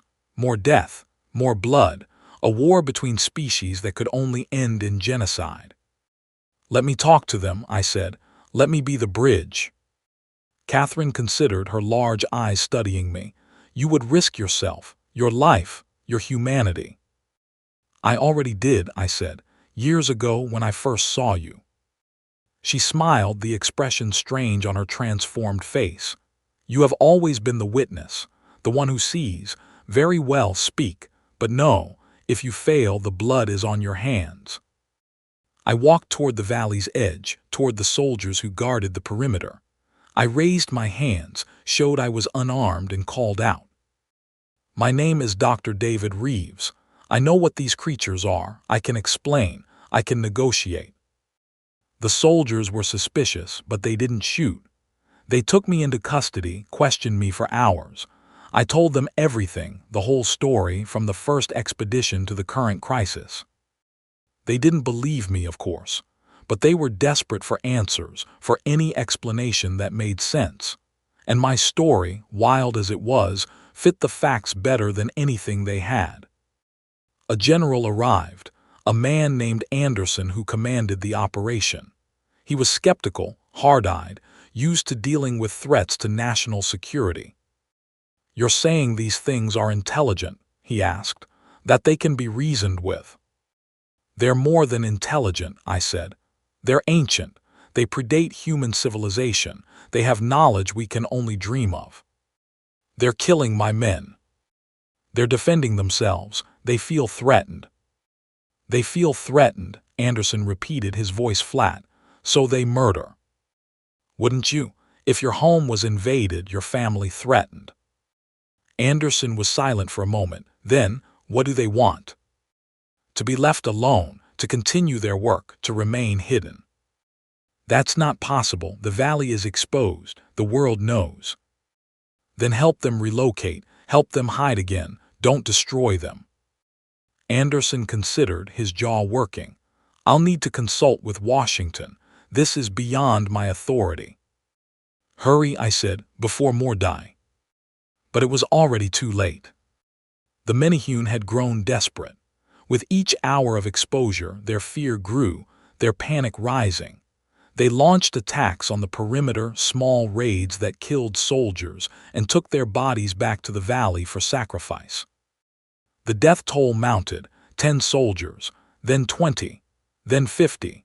The Menehune were efficient, deadly, their small size making them difficult targets, their strength making them lethal in close quarters. Anderson was no longer interested in negotiation. We clear the valley, he ordered. Take them all, dead or alive. You can't, I protested. They're not animals, they're intelligent beings. They're killers, Anderson said, and they die today. The attack began at dawn. Soldiers in body armor, armed with automatic weapons, advancing in formation. Helicopters overhead, snipers in the cliffs. It was overkill, massive force against small creatures, but Anderson wanted to end it quickly. I tried to stop them, running ahead of the soldiers, shouting for the Menehune to flee. But they wouldn't run. This was their home, their valley, the place they had lived for millennia. They would defend it with their lives. The battle was brief and brutal. The Menehune fought with stone weapons and supernatural strength, but they were outnumbered, outgunned. They fell by the dozens, by the hundreds, their small bodies torn apart by bullets. But they didn't die easily. They took soldiers with them, dragging them into traps, crushing them with stones, drowning them in fish ponds. The valley ran with blood, human and Menehune mixed together. I found Catherine in the center of the battle, fighting with a ferocity that was terrifying to behold. She had killed at least 10 soldiers, her hands covered in blood, her eyes blazing with rage. Stop, I shouted. You can't win, surrender. Never, she said. We will not be caged, we will not be studied, we will die free. There are children, I said. Young ones, they don't have to die. She paused, her rage cooling. The young, yes, they must survive. The knowledge must continue. Help me get them out, hide them, protect them.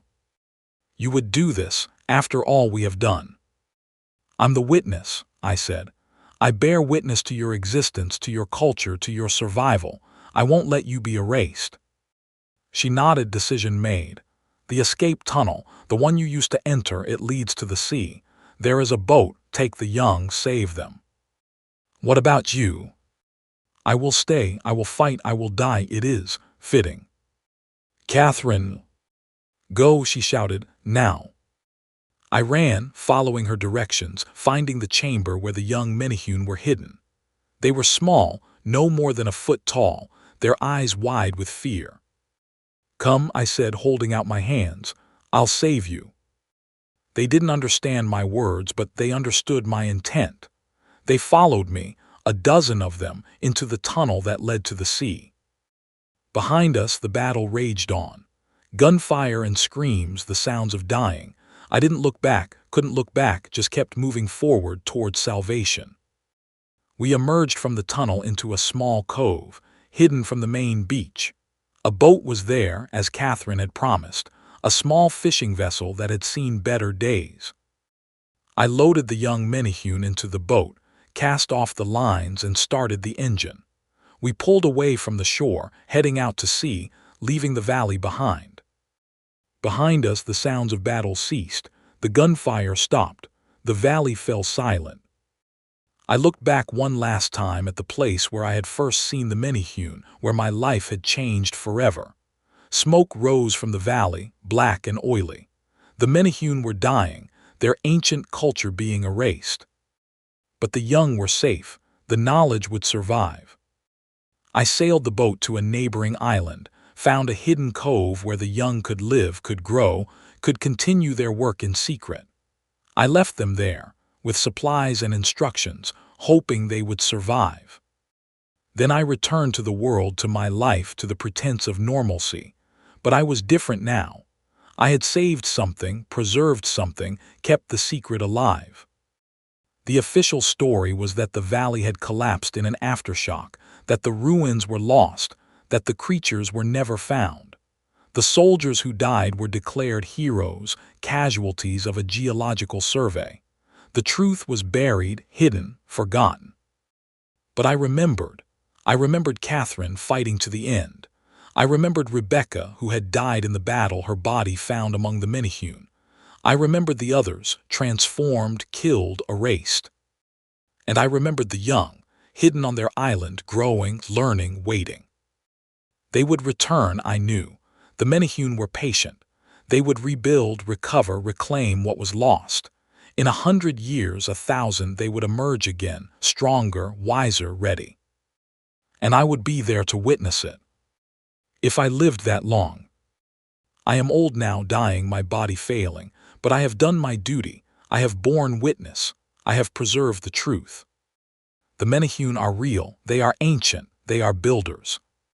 And they are not gone. They wait in hidden places, in secret valleys, in the shadows of the world. Building. Always building. Waiting for the day when they will emerge again. And on that day, the world will tremble. I am Dr. David Reeves, witness to the impossible, keeper of secrets. Believe me or don't. It doesn't matter. The truth exists. And the Menehune are out there. Watching. Waiting. Building. Forever. Chapter 4, Night of the Little People. The years following the destruction of the valley were the hardest of my life. I returned to Oregon a broken man, haunted by memories of battle and blood, carrying the guilt of survival when so many had died. The young Menehune I had saved were hidden on a remote island, and I visited them when I could, bringing supplies, checking on their progress, ensuring they survived. They grew quickly, those young ones. Faster than human children, their development accelerated by some biological process I didn't understand. Within 5 years, they were fully grown, capable of building, of hunting, of surviving on their own. I taught them what I could, shared my knowledge of the modern world, warned them of the dangers they faced.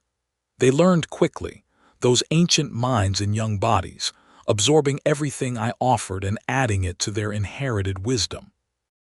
By the 10th year, they had established a new settlement, hidden from the world, a place where they could continue their work. I visited less often then, my body failing, my strength fading. But I kept watch, kept guard, kept the secret. Then came the night of the full moon, when the barriers between worlds grow thin, when the old powers are strongest. I was sleeping in my cabin on the Oregon coast, dreaming of the valley, when I woke to find them surrounding my bed. There were 20 of them, the young ones grown now, their eyes glowing in the darkness. They had come for me, traveled across the ocean, found my home. "What is it?" I asked, sitting up. "What's wrong?"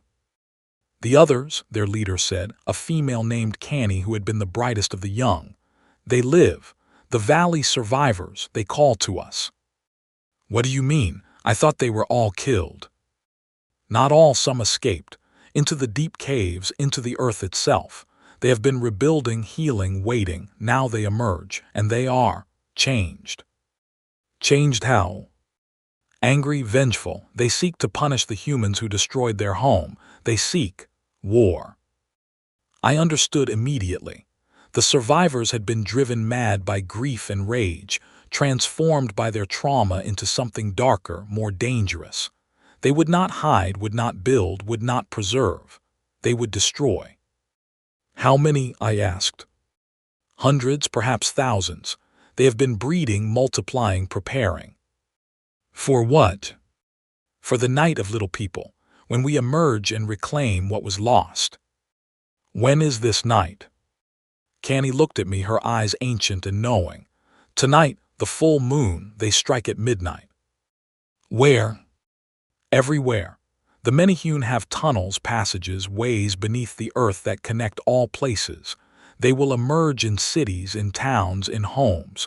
They will kill until the humans understand, until they fear us, until they leave us alone. They'll be destroyed, I said. Humanity will wipe them out. Perhaps, but they will not go quietly. They will take many with them, thousands, perhaps millions. You have to stop them. We cannot. They are too many, too angry, too powerful, but we can warn, we can save some. Why come to me? Because you are the witness, the bridge. If you speak, some will listen, some will survive. No one will believe me. They will when the killing starts, when the little people emerge from the shadows, when the blood flows. She was right, I had to try. I made calls, sent messages, tried to warn the authorities. I told them about the Menehune, about the tunnels, about the attack planned for midnight. They dismissed me as a crank, a madman, a lunatic. But then the first reports came in. Hawaii first, where it began. Emergency calls about small creatures emerging from sewers, from drains, from holes in the ground. Attacks on civilians, deaths, chaos. Then the mainland, California, Oregon, Washington. The Menehune were emerging everywhere at once, coordinated, organized. The military responded, but they were unprepared. The Menehune were small, fast, difficult targets. They struck and retreated, emerged and vanished, killing methodically, efficiently. By dawn, thousands were dead. I watched the news in horror, seeing the chaos unfold. The Menehune were winning, their revenge exacted in blood. But I knew it couldn't last. Humanity would respond, would adapt, would destroy them. I had to find the survivors, the ones I had saved, and get them to safety. I traveled to their island, finding them preparing for war. They had been contacted by the vengeful ones, recruited to the cause, their ancient instincts stirring. Don't do this, I pleaded. It will mean your destruction. We must, Canny said. We must avenge our people. Your people are dead. Killing more won't bring them back. It will only ensure that the Menehune are erased forever. Then we will be erased with honor. There is no honor in extinction. She paused, uncertain. What would you have us do? Hide, survive, continue the work, build, don't destroy, preserve the knowledge. While our brothers die. So that some may live, so that the Menehune survive, even if only in secret. It took hours of argument, but eventually she agreed. Her group would not join the war. They would hide, wait, survive. But the others continued their rampage. For 3 days the Menehune emerged from underground, attacking cities, killing thousands, spreading terror. The death toll mounted, the panic growing. Then humanity responded in force. The military used gas, flooding the tunnels with poison. They used explosives, collapsing passages, crushing the Menehune within. They used fire, burning them out of their holes. The Menehune died by the thousands, their vengeance turning to ashes. The survivors retreated deeper, into the Earth's core, into places where humans couldn't follow. By the end of the week, the attacks ceased. The Menehune were gone, driven underground, their numbers decimated. The world breathed a sigh of relief, declared victory, began to rebuild. But I knew the truth. The Menehune were not defeated. They were patient. They would wait, rebuild, recover. In 100 years, 1,000, they would emerge again. And next time, they would be smarter. I spent my remaining years watching, waiting, guarding the secret of the survivors. Canny and her people hid on their island, building, preserving, keeping the knowledge alive. I visited them when I could, bringing supplies, news, human technology. They adapted, learned, grew stronger. They would not make the same mistake twice. When I died, they would continue. The witness would be gone, but the watched would remain. And the Menehune would endure. Forever. Chapter 5. The Temple of Bones. 20 years passed since the night of little people. 20 years of hiding, watching, waiting. I had grown old, my body failing, my time short. But I had one last task to complete, one final journey to make. Canny came to me in dreams, her voice urgent, her message clear. The Temple of Bones had been found. The sacred structure where the Menehune stored their dead, their memories, their power. It had been uncovered by a construction project in Kauai, a new resort being built on land that had once been forbidden. The temple was exposed, vulnerable, its secrets at risk of being discovered, and within it something else, something that could change everything. Come, Canny had said, one last time bear witness, preserve the truth.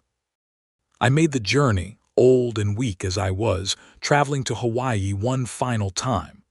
I met Canny in the forest, her transformed body still vibrant, her eyes still ancient. What is in the temple? I asked. The source, she said, the origin, the first Menehune. I don't understand. The Menehune are not natural. They were created long ago by a power that predates humanity. The temple contains the remains of that power, the bones of the first. And if humans find them, they will try to use the power, control it, and in doing so they will destroy themselves. The power is not meant for human hands. Then we must destroy the temple. No, the power must be preserved, protected, hidden once more. How? The old way, sacrifice, blood and stone. No, no more killing. Not killing, transformation, becoming, the willing sacrifice of one who understands. You mean? You, David, you are the witness, the bridge. You have seen everything, known everything. If you join us, your knowledge will be preserved. Your witness will become eternal. I would become Menehune.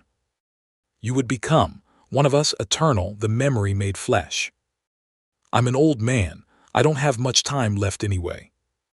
But this way your time will be extended, your witness preserved, the truth protected. I considered to become one of them, to join their ranks, to become part of the ancient tradition. It was tempting in a way, to live forever, to see the future, to be part of something greater than myself. But it was also terrifying, to give up my humanity, my body, my identity, to become something else. What would happen to the temple? I asked. It would be sealed, hidden, protected by your sacrifice.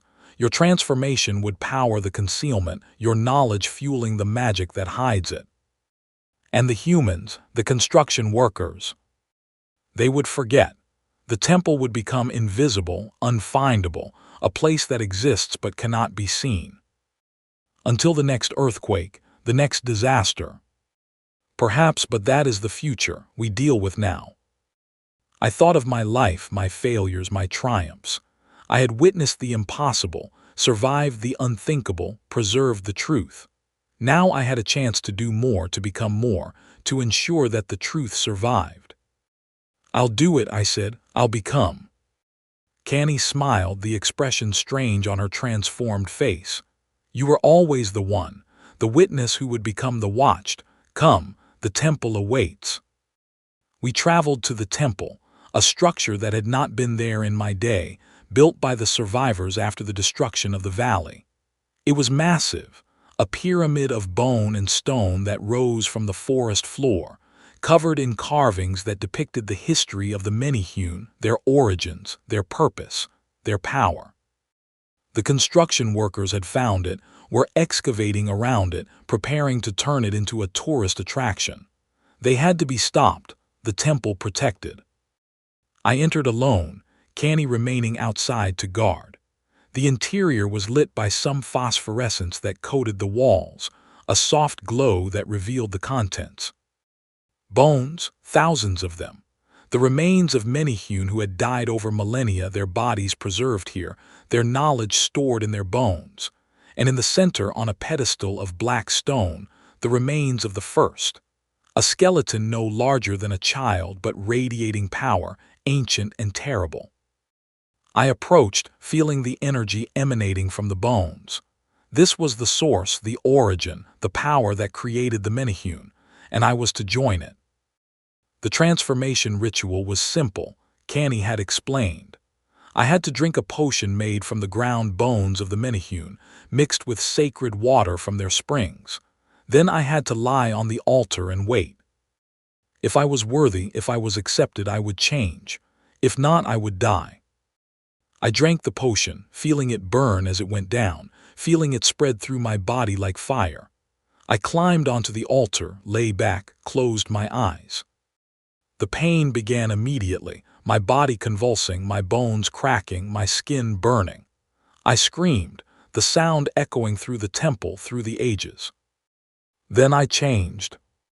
I felt my body shrinking, compacting, my bones reforming, my muscles growing dense and powerful.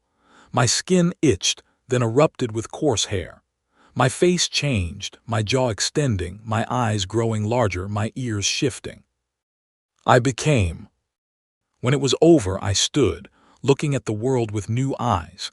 Everything was different, sharper, more detailed. I could see in the dark, hear sounds I had never heard, smell things I had never smelled. And I knew everything the Menehune knew, their history, their purpose, their power. I was one of them now, truly and completely. I left the temple, emerging into the night. Canny was waiting, and she bowed to me, acknowledging my transformation. "Welcome, brother," she said. "Welcome to eternity." "The temple?" I asked, my voice like grinding stone. "It is done. The power is sealed. The humans will forget." "And me?" "You are the guardian now, the protector. The witness become eternal. You will watch, remember, preserve, until the end of time." I looked at my hands, small but powerful, covered in hair. I touched my face, feeling the alien features. I was Menehune now, truly and completely. "I have one last thing to do," I said, "one last witness to bear." I wrote these words, my story, my transformation. I left them where they would be found when the time was right, when the world was ready. The Menehune are real. I am one of them. The temple is protected, the power preserved, the secret kept. And I will watch forever until the end. David Reeves, once human, now Menehune. The Witness Eternal. Chapter 6. The Survivors. I am writing this from the Temple of Bones, where I have lived for 50 years since my transformation. My name was once David Reeves, but now I am called Kalani, which means the heavens in the old tongue. I am Menehune, guardian of the temple, witness to eternity. Time moves differently for us. 50 years feels like yesterday and forever all at once. I have watched the world change, technology advance, humanity spread across the earth. And I have watched the Menehune, my people, hide and survive and wait. Canny died 20 years ago, killed by a sickness that swept through our kind. The Menehune are not immune to disease, though we are long-lived. She passed her knowledge to me before the end, made me leader of our small clan. We are 40 now, down from the hundreds who once filled the valley. 40 survivors, hidden in our secret places, building and preserving and waiting. We are the last of our kind, the final guardians of the ancient knowledge. But we are not alone. The other survivors, the ones who went deep, who fled into the earth's core after the night of little people, they still exist. We feel them sometimes in our dreams, their thoughts touching ours across the distance. They are angry still, vengeful, waiting for their moment to strike again. I work to prevent that, to keep the peace, to hide, to survive. The Menehune must not war with humanity again. We are too few, too weak. Another war would mean extinction. So we build, quietly, secretly, in the hidden places of the world. We construct small temples, maintain ancient structures, keep the knowledge alive. We are the invisible builders, the secret architects, the ones who make the world work without ever being seen. Sometimes humans find our work, wonder at it, attribute it to aliens or ancient civilizations. We let them wonder. The truth is safe or hidden. I have taken students, young Menehune who I teach the old ways. They learn to build, to hide, to survive. They learn the history of our people, the reasons for our secrecy, the importance of our work. And they learn about the humans who helped us, about Catherine who sacrificed herself, about Chemo who gave his life, about Rebecca who lived with us until her death, and about me, the human who became Menehune, the witness who became the watched. My story is legend now, told to the young ones as proof that humans and Menehune can coexist, that transformation is possible, that understanding can bridge the gap between species. But I am old, even by Menehune standards. My strength fades, my vision dims. Soon I will join the bones in the temple, my remains added to the collection, my knowledge preserved for future generations. Before I go, I wanted to leave one final account. The complete story from beginning to end. The expedition, the discovery, the war, the survival, the transformation, the guardianship, the waiting. This is that account. The truth about the Menehune, written by one who was once human and is now something else. Believe it or not, it doesn't matter. The Menehune exist. We are here. We are watching. And we will endure. Long after humanity has gone to dust, the Menehune will remain, building, preserving, remembering. We are the eternal builders. We are the guardians of secrets. We are the Menehune. Epilogue: The Discovery. The manuscripts were found in 2023 in a hidden chamber beneath a construction site in Kauai. They were written on paper that should have decayed centuries ago, preserved by some unknown means. Dr. Sarah Chen, an anthropologist from the University of Hawaii, was the first to read them. She didn't believe them at first, thought they were fiction, some elaborate hoax. But the details were too precise, the locations too accurate, the history too consistent with known facts. The disappearances in 1995 had happened. The earthquake and tsunami had happened. The Night of Terror in 2015 had happened. And there were the photographs, images of small figures, stone structures, bones, evidence that should not exist. Dr. Chen led an expedition to the locations described in the manuscripts. She found the valley, hidden again, invisible to satellites and planes but visible on foot. She found the temple, sealed and guarded by creatures that watched from the shadows.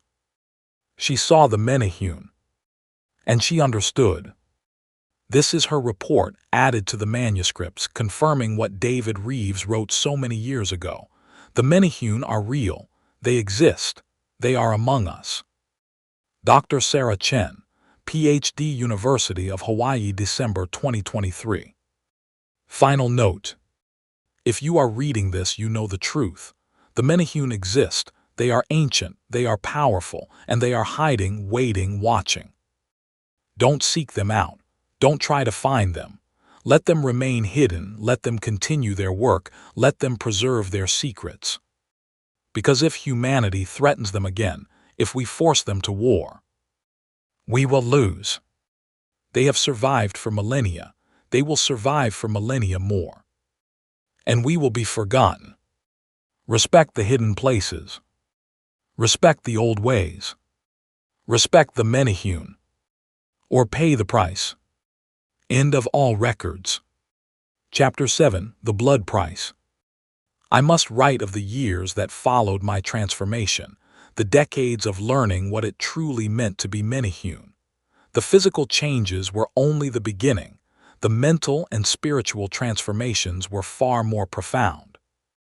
As Kalani, I learned the true nature of Menehune existence. We were not merely builders but preservers of ancient knowledge that predated human civilization by millennia. Our work was not construction for its own sake, but the maintenance of structures that held power, that channeled energy, that kept the world in balance. The fish ponds we built were not just for fish. They were reservoirs of power, collecting energy from the sun and moon, storing it for times of need. The temples were not just places of worship, but nodes in a network of power that stretched across the globe, connecting sacred sites, channeling energy, maintaining the barriers between worlds. And the sacrifices. I must speak of the sacrifices. In my human life, I had been horrified by the Menehune's need for blood, but as one of them I understood. The power required fuel, required energy, required life force. Without it, the structures would fail, the barriers would fall, and things that should remain hidden would emerge into the world of light. The sacrifices were not cruel, they were necessary, and those who gave their lives were honored, remembered, preserved in the temple's bones. They became part of the eternal work, their essence fueling the power that protected the world. I participated in my first sacrifice on the first anniversary of my transformation. A human had wandered too close to our hidden settlement, a hunter who had tracked a deer into forbidden territory. We could not let him leave, could not let him tell what he had seen. Canny explained the choice to him, offered him the option of becoming or dying.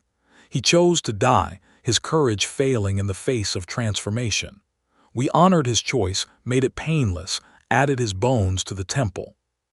I felt his life force as it was released, felt it flow into the stones, felt the power surge. It was intoxicating, overwhelming, a rush of energy that made me understand why the Menehune had continued this practice for millennia. But I also felt the horror, the human part of me screaming against what I had done. I was a monster now, truly and completely. I had killed, had sacrificed, had taken a life to fuel my people's power. The guilt never left me, but it faded over time, replaced by acceptance, by understanding, by the knowledge that what we did was necessary. The world needed the Menehune, needed our work, needed the barriers we maintained. Without us, without our sacrifices, the darkness would rise. I learned to live with what I had become, to embrace the power while mourning the humanity I had lost. I was Kalani now, not David. The human was gone, replaced by something older, something eternal. The years passed. Canny grew old, her strength failing. I took on more responsibilities, becoming her successor, learning the secrets that only the leader knew, the locations of all the hidden sites, the passwords to awaken the ancient structures, the rituals that maintained the barriers. When Canny died, I was ready. I performed the rites that added her bones to the temple, felt her essence join the others, her knowledge become part of the collective memory. She was not gone. She was transformed, eternal, part of the power that sustained us. I ruled our small clan for 20 years, guiding them through times of peace and danger. We avoided discovery, maintained our secrecy, continued our work. The world changed around us, technology advancing, humans spreading, but we remained hidden, eternal, unchanging. Then came the threat that I had feared since my transformation. The humans found us again. It was not deliberate. A satellite launched for some innocent purpose happened to have the right sensors, the right angle, the right conditions. It photographed our settlement, revealed our location, exposed our secret. The images were clear, unmistakable. Small figures, stone structures, a hidden valley that shouldn't exist. The authorities were notified, investigations launched, plans made. I felt the danger immediately, felt the eyes of the world turning toward us. We had hours, perhaps days, before they came, before they destroyed us, as they had destroyed the valley before. I called an emergency gathering, explained the situation to my people. We had 3 choices: flee, fight, or transform. Fleeing meant abandoning our home, our temple, everything we had built. It meant becoming refugees, hunted, vulnerable. Fighting meant death. We were too few, too weak to stand against human military power. Transformation meant changing those who could be changed, adding to our numbers, gaining allies who could help us hide. I chose transformation. We would not flee, would not fight. We would recruit, would build an army of witnesses, of guardians of the transformed. We needed humans willing to become Menehune, willing to give up their humanity to join us. We found them among the outcasts, the lost, the desperate. People with nothing to lose, people seeking meaning, people who would embrace transformation as salvation rather than curse. We approached them carefully, testing their willingness, explaining what we offered: immortality, purpose, community, power, in exchange for their humanity, their identity, their past. 12 agreed. 12 humans who came to our valley, who drank the potion, who lay on the altar of transformation. 12 who became Menehune, joining our clan, swelling our numbers. But the process was not gentle. 3 died, their bodies rejecting the change, their systems overwhelmed. We added their bones to the temple, their sacrifice fueling the power that protected the others. 9 survived, transformed, reborn as Menehune. They learned quickly, adapted well, became part of our community. But they were different from those born Menehune, carrying the memories of their human lives, the perspectives of the outside world. They were valuable, these transformed ones. They understood humans in ways that natural-born Menehune could not. They could think like the enemy, anticipate their moves, plan countermeasures. With their help, we prepared for discovery. We built hidden passages, escape routes, fallback positions. We moved our most precious artifacts to secret locations. We prepared to abandon our home if necessary, to survive even if our settlement was destroyed. The humans came 3 weeks after the satellite image. Soldiers, scientists, government officials, all descending on our valley with equipment and weapons and determination. But we were ready. We had evacuated, hidden, prepared. They found empty structures, abandoned temples, a valley that seemed ancient and deserted. No Menehune, no proof, no evidence. They searched for weeks, found nothing, eventually gave up. The official story was that the satellite image had been a mistake, a trick of light and shadow. The valley was declared a natural wonder, protected as a heritage site, but nothing more. We watched from hiding from our secret places as they explored our home. We felt their presence, their curiosity, their ignorance. They had no idea how close they had come, how easily we could have killed them, how dangerous we truly were. But we let them live. We wanted peace, not war. We wanted to survive, to continue our work, to maintain the barriers that protected the world. When they left, we emerged from hiding, reclaimed our home, resumed our work. But we were changed by the experience. We knew that discovery was always possible, that technology was advancing, that our secrecy could not last forever. We needed a new strategy, a new way of existing in the world. We could not remain completely hidden.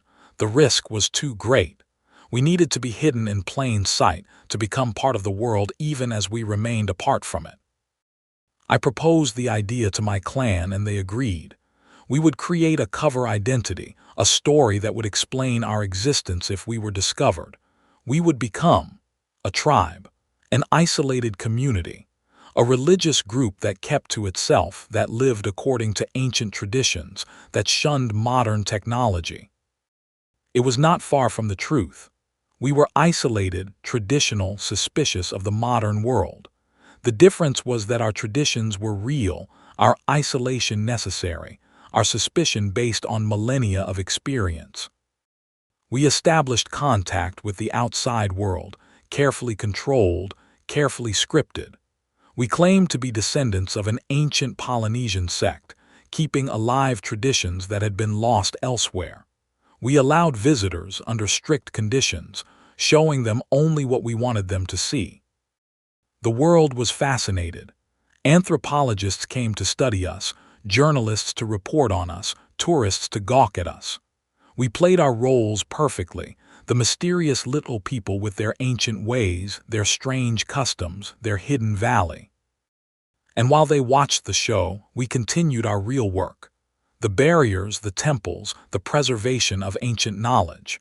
We maintained our secrets while pretending to reveal them, hid in plain sight while appearing to be open. It worked. For 30 years it worked. We became famous in a way, the mysterious Menehune of Hawaii, the legendary little people, the ancient builders. Tourists came to see our reconstructed temples, our traditional fish ponds, our cultural demonstrations. None of them knew the truth. None of them understood what we really were, what we really did, what we really preserved. I grew old during these years, my strength fading, my time running short. I trained my successor, a female named Lei who had been born in the clan, raised in the traditions, prepared for leadership. She was ready when I died. I felt the end approaching, laid myself on the altar, drank the final potion. Not to transform this time, but to end. To join the bones in the temple, to become part of the power, to fuel the barriers one last time. The ritual was peaceful, painless. I felt my essence leaving my body, flowing into the stones, joining the collective consciousness of the Menehune who had come before. I was not gone. I was transformed, eternal, part of something greater than myself. My last thought was of humanity, of the species I had left behind, of the world I had protected. I hoped they would understand someday what we did for them, why we sacrificed, why we killed, why we hid. We were the guardians, the protectors, the eternal watchers. And we would endure, long after humanity was dust, long after the stars went dark. We were the Menehune. We are the Menehune. We will always be the Menehune. Forever. This is the final testament of Kalani, once called David Reeves, witness and guardian. If you have read this far, you know the truth. The Menehune exist. They are real. They are among us. Respect them, fear them, but most of all, leave them alone. For their sake and for yours. End of Testament. Chapter 8. The Legacy. The years following my death or transformation, or whatever it was that happened when I joined the temple, passed in a blur of consciousness that I can barely comprehend, let alone describe. I existed, but not as I had before. I was part of something larger, a collective memory, a shared consciousness that spanned millennia. I could see through the eyes of any Menehune, feel through their bodies, think through their minds. I was everywhere and nowhere, eternal and yet diffuse. It was existence beyond anything I had imagined, beyond anything human consciousness could truly grasp. Through the eyes of my people, I watched the world change. The 21st century brought wonders and horrors that would have astounded my human self. Technology advanced at a pace that made our secrecy ever more difficult. Satellites scanned every inch of the earth, cameras recorded every moment, the internet connected every mind. But the Menehune adapted. We learned to use technology against itself, to hide in the noise, to become invisible in a world of total visibility. We created false identities, digital ghosts, electronic camouflage that made us undetectable.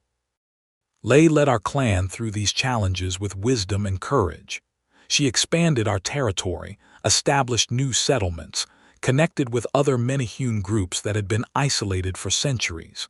We were not the only clan, we learned. There were others, hidden in remote places around the world, all maintaining their own barriers, all preserving their own secrets.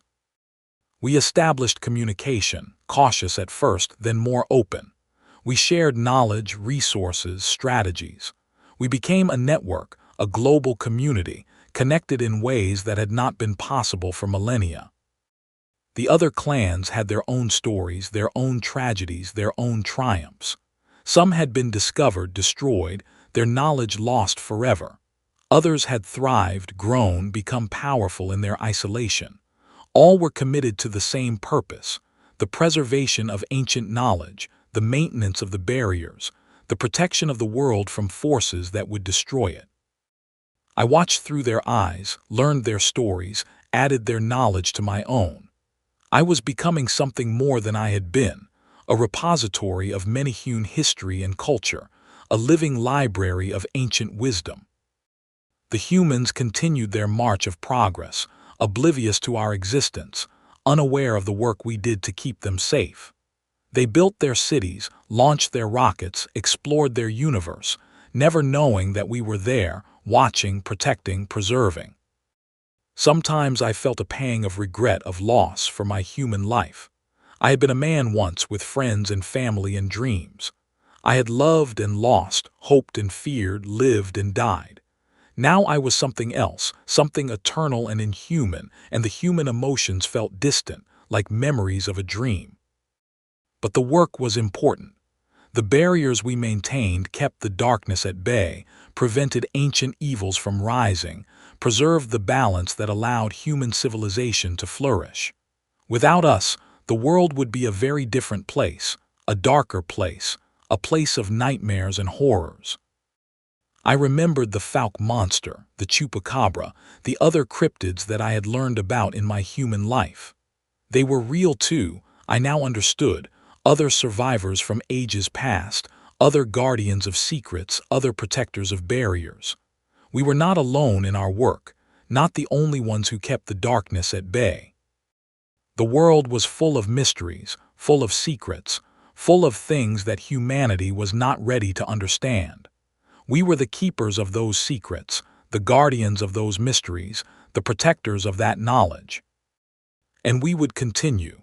Long after the last human had died, long after the sun had burned out, long after the universe itself had faded into entropy. We were eternal, unchanging, undying. The Menehune would endure. This concludes the testament of the Menehune, as recorded by Kalani, formerly David Reeves, witness and guardian. The story is complete, the truth is told, the secret is revealed. Whether you believe or not the Menehune exist, they are real, they are among us. They build, they preserve, they protect. And they wait for the day when humanity is ready to understand. For the day when the barriers can come down. For the day when the truth can be revealed. Until then they remain hidden, secret, eternal. The Menehune, the little people, the guardians of the ancient ways. Forever. Final Addendum. By Dr. Sarah Chen, University of Hawaii. Date, December 2023.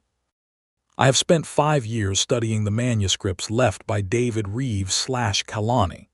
I have verified the locations, confirmed the disappearances, tracked the evidence. The Menehune are real. I have seen them, spoken with them, been welcomed into their hidden valley. They are not monsters, they are not demons. They are a culture, a people, a civilization that predates human history. They have agreed to let me publish this account, with the understanding that most will not believe. That is their protection, their shield. The skepticism of humanity keeps them safe. But for those who are open-minded, who can see beyond the limits of conventional wisdom, the truth is here.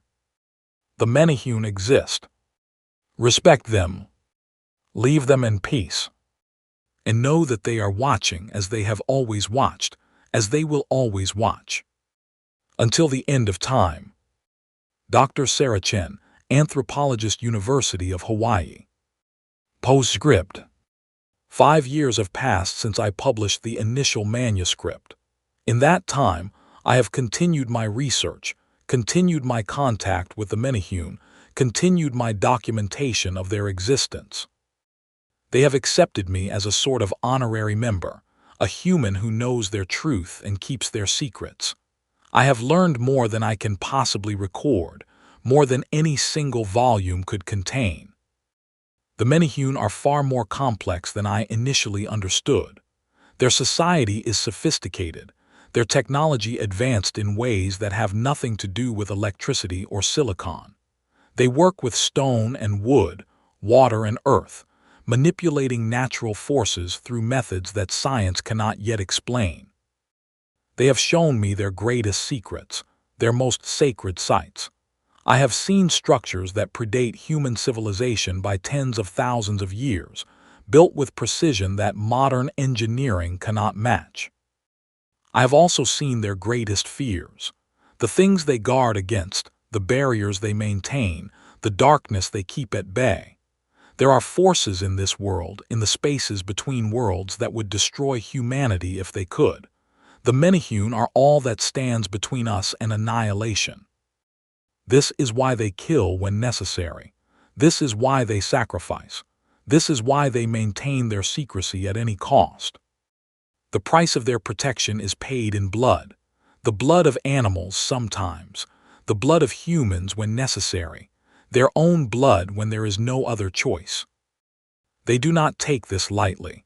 Each death weighs on them, each sacrifice is mourned, each life is honored. But they do what must be done.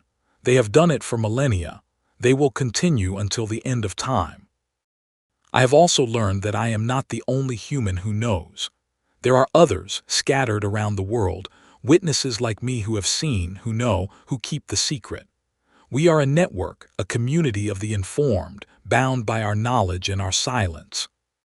We communicate rarely, carefully, using methods that cannot be traced. We share information, warn each other of dangers, support each other in our isolation. We are the witnesses, the guardians of the secret, the ones who know. And we will continue, as the Menehune continue, until the day when the truth can finally be revealed. When humanity is ready. When the barriers can fall. When the Menehune can finally emerge from the shadows. That day may never come, but we will be here, watching, waiting, preserving the truth. Until then. Dr. Sarachen, December 2028. Absolute end. Thank you for listening to today's stories. If you enjoyed, please leave a like and subscribe, so you don't miss the stories yet to come.